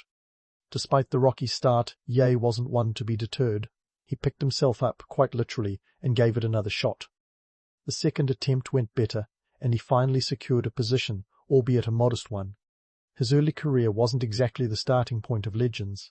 Yi found himself placed in various provincial posts, far from the action and excitement that he had probably dreamed of as a young man. Picture him stuck in the bureaucratic equivalent of a dusty small-town office, far from the bustling capital, dealing with local squabbles rather than epic battles. But here's where things get interesting. Life in the provinces, while a far cry from the glamorous military exploits he might have envisioned, gave Yi something crucial: experience. It was in these backwater assignments that he honed his understanding of logistics, navigation, and the importance of knowing your terrain. While his peers might have been busy posturing in the capital, Yi was learning the intricacies of leading men, understanding the harsh realities of supply lines, and perfecting the art of patience. These early missteps and mundane postings were the crucible in which Yi's future brilliance was forged. They instilled in him a resilience and adaptability that would later serve him and his country well. The setbacks taught him that the path to greatness was often more of a winding road full of potholes than a straight, easy ride to glory, and while Yi might have initially been a poster child for Murphy's Law, every mishap only added layers to the tapestry of his future legendary status. Of course, the romanticized version of Yi Sun-sin might have you believe he was a born genius, a martial prodigy destined for greatness from the moment he could walk. But the truth, as always, is a bit messier. His journey was filled with the kind of blunders that make for great stories but terrible career advice. Yet, those very stumbles were what set him on the path to becoming the naval hero who would one day save Korea from the brink of disaster. Yi's story reminds us that even the greatest heroes start somewhere less than stellar. It's not about never failing, it's about learning from each misstep and coming back stronger. So, if your early career feels more like a blooper reel than a highlight reel, take heart. Even the legendary Yi Sun-sin wasn't immune to life's realities. So, with the kind of start that would make even the most optimistic career coach reach for a bottle of something strong, how did Yi Sun-sin turn things around and emerge as a naval powerhouse? Into the turtle ship, or Geobuxion if you're feeling fancy. This wasn't just any ship, it was the floating equivalent of a statement piece, a concoction of design and strategy that would make even the most hardened naval officer do a double take. Imagine a vessel that looks like the love child of a dragon and a tank, and you've got the turtle ship.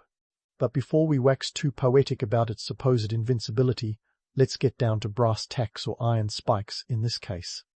Around the late 16th century, Korea was sandwiched between formidable powers. The Japanese, led by Toyotomi Hideyoshi, had ambitions that stretched beyond their shores, and they weren't sending friendly postcards. They wanted to invade, and they wanted it bad. With enemies at the gates, Yi wasn't exactly lounging around twiddling his thumbs. No, he was busy concocting a maritime marvel that would give the Japanese Navy nightmares. The turtle ship was essentially a wooden fortress on water. It was roughly 100 to 120 feet long, designed to carry up to a couple hundred men. The top was covered with a deck of iron spikes, because nothing says keep out like a spiky doormat for invaders. These spikes made it impossible for enemy soldiers to board, which was a nifty solution to a potentially lethal problem. And let's not forget its pièce de résistance, the dragon head at the front that could spew cannon smoke or even flames if the situation got dire enough. Talk about sending a message. Now, let's talk economics. Building these maritime porcupines wasn't exactly a budget-friendly affair. Each turtle ship could cost around 1,000 to 2,000 nyang, which was no small change considering the average soldier earned 2 to 3 nyang a month. Yi had to balance the books and the political tightrope, convincing the higher-ups that investing in these floating fortresses was worth the considerable cost.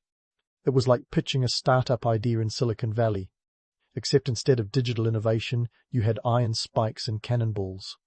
Despite the costs, the turtle ship offered strategic advantages that were hard to ignore. For one, its covered deck made it less susceptible to the flaming arrows that were the 16th century equivalent of a bad Yelp review. Its relatively shallow draft allowed it to maneuver in waters where larger, heavier ships would flounder. Plus, it could deliver a broadside of cannons before you could say sayonara. But let's bust some myths here. Was the turtle ship invincible? Not quite. Sure, it was a formidable beast, but it wasn't some mystical artifact capable of defying the laws of physics. For one, it was heavy and required a well-trained crew to operate efficiently. It also demanded regular maintenance to keep its iron spikes rust-free and its dragon head smoking. Like any good piece of tech, it was only as good as its operators, and Yi made sure his sailors were top-notch, drilling them relentlessly to hone their skills. And while the turtle ship was a game-changer, it didn't single-handedly win battles. Yi's genius lay not just in the hardware, but in his tactical brilliance. He knew when to strike, when to feint, and when to slip away like a shadow at dusk. It's this blend of innovation and strategy that turned Yi Sun Sin into a living legend, not some invincible ship alone. The turtle ship was a tool, albeit a very sharp one, in the hands of a master craftsman. Yi's rise through the ranks was anything but straightforward, but his determination to outthink and outmaneuver his enemies was unwavering. His understanding of Korea's economic and strategic realities was key to his success. He wasn't just a man of war, he was a man of vision who saw the big picture, even when others were fixated on the immediate threat. All of this made him a thorn in Hideyoshi's side, the kind you can't just pluck out and ignore. Yet, the romance of the turtle ship myth endures, partly because it's an irresistible tale of underdog innovation. Who doesn't love a good David versus Goliath story, especially when David's got a badass dragonhead ship up his sleeve? But under the glamour lies the truth. Yi Sun Sin's genius wasn't just in crafting an invincible ship, but in crafting an indomitable spirit and a strategic mind that knew how to use every resource at his disposal. So, as the waves of history continue to crash over the tales of Yi Sun Sin, remember this. The turtle ship might have been the headline act, but it was Yi's relentless spirit and strategic acumen that stole the show. In the next act of our tale, we'll dive deeper into how Yi wielded his creation like a maestro, orchestrating victories that would echo through the ages. Stay tuned for more naval brilliance, strategic prowess, and yes, even a few more spikes. Now, speaking of maestros in maritime warfare, let's take a plunge into the choppy waters of the Battle of Myeongyang in 1597. Picture this. Yi Sun Sin, a man who seemed to thrive on challenges the way some of us thrive on caffeine, was about to face his greatest yet. Not just a battle, but a showdown between a minnow and a shark. 13 Korean ships versus a mind-boggling 33 Japanese vessels. Yes, you heard that right. Talk about an underdog story that would make even Rocky Balboa break a sweat. But first, let's set the stage with some socio-political chaos. By 1597, the Korean peninsula was in turmoil. The Japanese, under the leadership of Toyotomi Hideyoshi, were on a relentless mission to conquer Korea, and frankly, they were doing a pretty good job at it. The Korean military was battered, morale was in the gutter, and the government was about as stable as a wobbly Jenga tower. If ever there was a time for a hero, Yi's comeback was it. Yi, however, wasn't initially the commander. He'd been demoted and even imprisoned due to a political snafu that would make modern office politics look like a tea party. The court, in a decision that reeked of desperation, reinstated him after realizing they needed someone who could actually win a battle. It was like calling back your star quarterback after benching him for someone who couldn't throw a spiral to save his life. So, how did Yi plan to pull off this David versus Goliath miracle? Let's start with the geography lesson you didn't know you needed. The Myeongyang Strait, where the battle took place, was a narrow, treacherous stretch of water known for its fearsome tides. These weren't your run-of-the-mill beach waves. Oh no, these tides were like liquid muscle, capable of turning any naval engagement into a watery roller coaster. And Yi, in a stroke of tactical genius, decided to use this natural chaos to his advantage. Yi stationed his ships in a line across the narrowest part of the strait. This was no random choice. It was a calculated move to force the Japanese to come at him in single file, rendering their numerical superiority as useful as a screen door on a submarine. As the Japanese ships entered the strait, they found themselves funneled into a bottleneck, where Yi's cannons could unleash hell with deadly efficiency. It was like watching a master chess player lure his opponent into a trap, only instead of pawns and bishops, we had cannonballs and iron spikes. Now, let's inject some numbers into this narrative. Yi's fleet, composed of 12 panic-sturdy, multi-decked ships known for their firepower and one command ship, faced an armada of 333 vessels. The odds were about as favourable as betting your life savings on a coin toss. Yet, Yi's understanding of the terrain and his ability to predict enemy movements turned the battle's tide quite literally. His ships, equipped with powerful cannons, wreaked havoc on the Japanese, sinking over 30 ships and forcing the rest to retreat in disarray. Yi, the quintessential underdog, pulled off a victory that left military historians scratching their heads and naval strategists nodding in admiration. But let's not fall into the trap of thinking it was all smooth sailing, pun intended. The victory at Myeongyang was not just a testament to Yi's naval prowess, but also to his leadership. His ability to inspire his men, many of whom were likely wondering if their last meal would indeed be their last, was crucial. Yi famously declared, "Those who seek death shall live, those who seek life shall die," rallying his troops with a message that was part motivational speech, part existential paradox. In the grand narrative, Myeongyang is often painted as a battle of pure heroism, but peel back the romantic veneer and you'll find a story of meticulous planning, resourcefulness, and an uncanny ability to exploit every possible advantage. Yi didn't just outfight the Japanese, he outthought them. He understood that in warfare, as in life, sometimes the smartest play is to let your opponent's strengths become their weaknesses. The victory at Myeongyang wasn't just a military triumph, it was a morale booster for a nation on the brink. It showed that even in the darkest times, leadership and strategy could light the way. Yet, it's worth noting that Yi's victory didn't end the war or the chaos back home. The socio-political landscape remained turbulent, with factions and infighting making it difficult for any lasting peace to take hold. It was a stark reminder that even the most brilliant tactical victories could not solve systemic instability. As we delve further into Yi's story, remember that while the headlines often focus on his daring exploits, the real magic was in his ability to navigate not just the seas, but the complex web of human factors that underpinned every decision. His legacy is not just one of battles won, but of a leader who understood that true power lies not just in might, but in the mind. So, grab your life jackets and keep your eyes on the horizon, because the saga of Yi Sun-sin is far from over. As we sail into the next chapter, we'll uncover more layers of this legendary figure, exploring the broader implications of his victories and the lasting impact of his strategies. Stay tuned for more tales of naval brilliance, cunning maneuvers, and perhaps a few more cannonballs. Yi Sun-sin's victories at sea might have been the stuff of legends, but back on dry land, his dealings with the Korean court were less a heroic epic and more a Shakespearean tragedy, complete with backstabbing, jealousy, and enough bureaucratic bungling to make even the most patient saint throw up their hands. Let's dive into the murky waters of 16th century Korean politics, where Yi navigated not just the treacherous tides of war, but also the shark-infested waters of court intrigue. In the late 1500s, the Korean court was a bustling hive of political maneuvering. Imagine a Game of Thrones episode, but with fewer dragons and more Confucian scholars. The Joseon dynasty, while outwardly stable, was plagued by factionalism, with officials divided into various cliques, each vying for power and influence.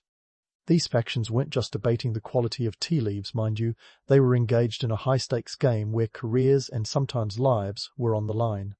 Now, Yi wasn't exactly the court's favourite son.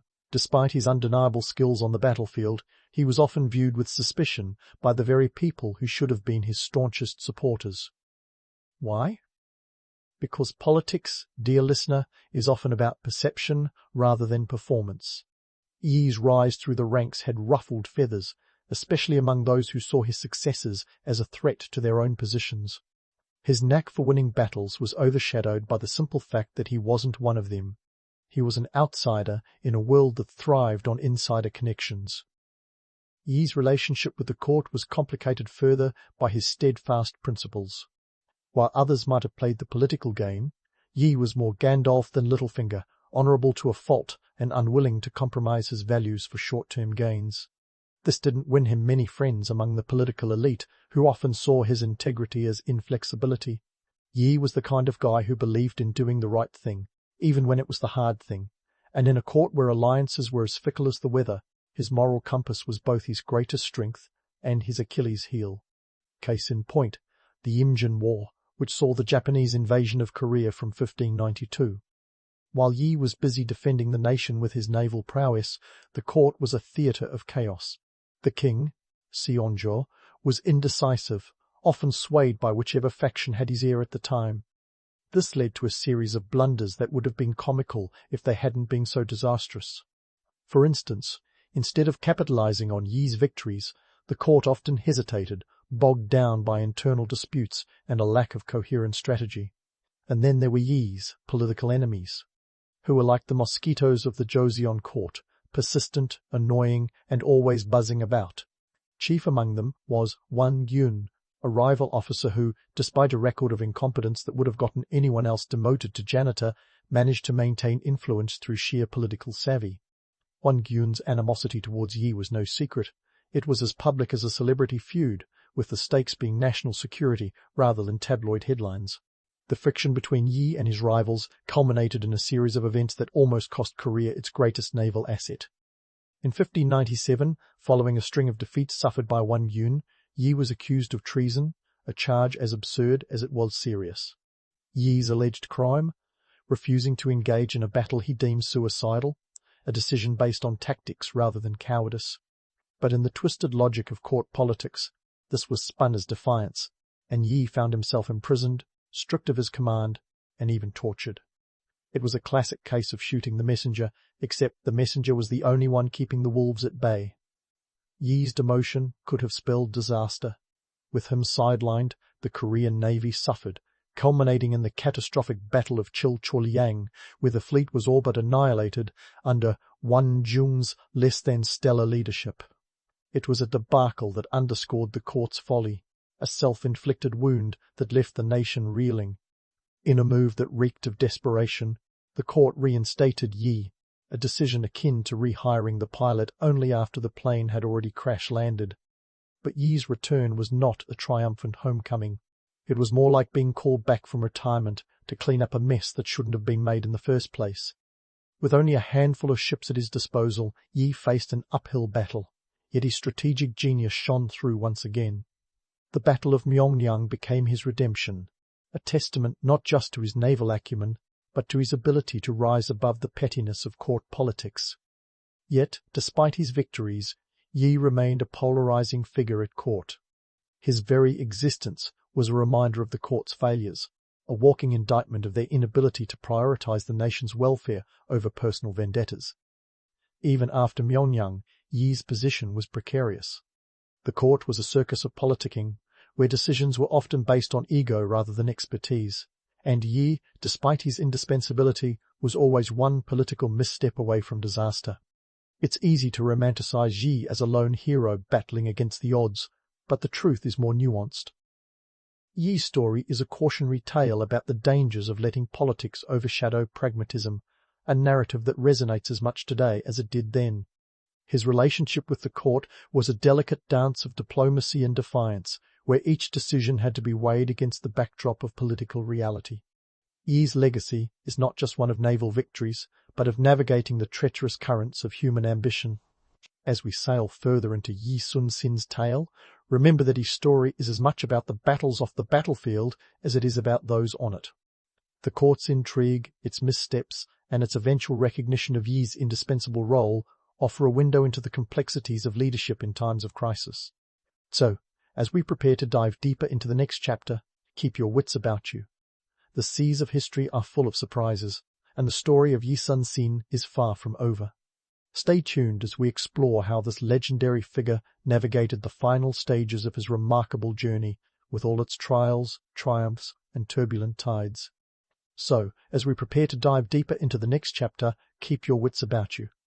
The seas of history are full of surprises, and the story of Yi Sun Sin is far from over. Now, let's unfurl the sails on Yi Sun Sin's enduring legacy, a tale as rife with myth as it is with hard, cold facts. His naval tactics, honed through years of experience and trial by fire, have left a mark that stretches far beyond the shores of 16th century Korea. First, let's talk tactics. Yi's strategic brilliance wasn't just a flash in the pan. It was the result of meticulous planning and an almost preternatural understanding of his environment. He was the kind of guy who knew his theatre of war like the back of his hand, utilizing geography like a chess master uses a board.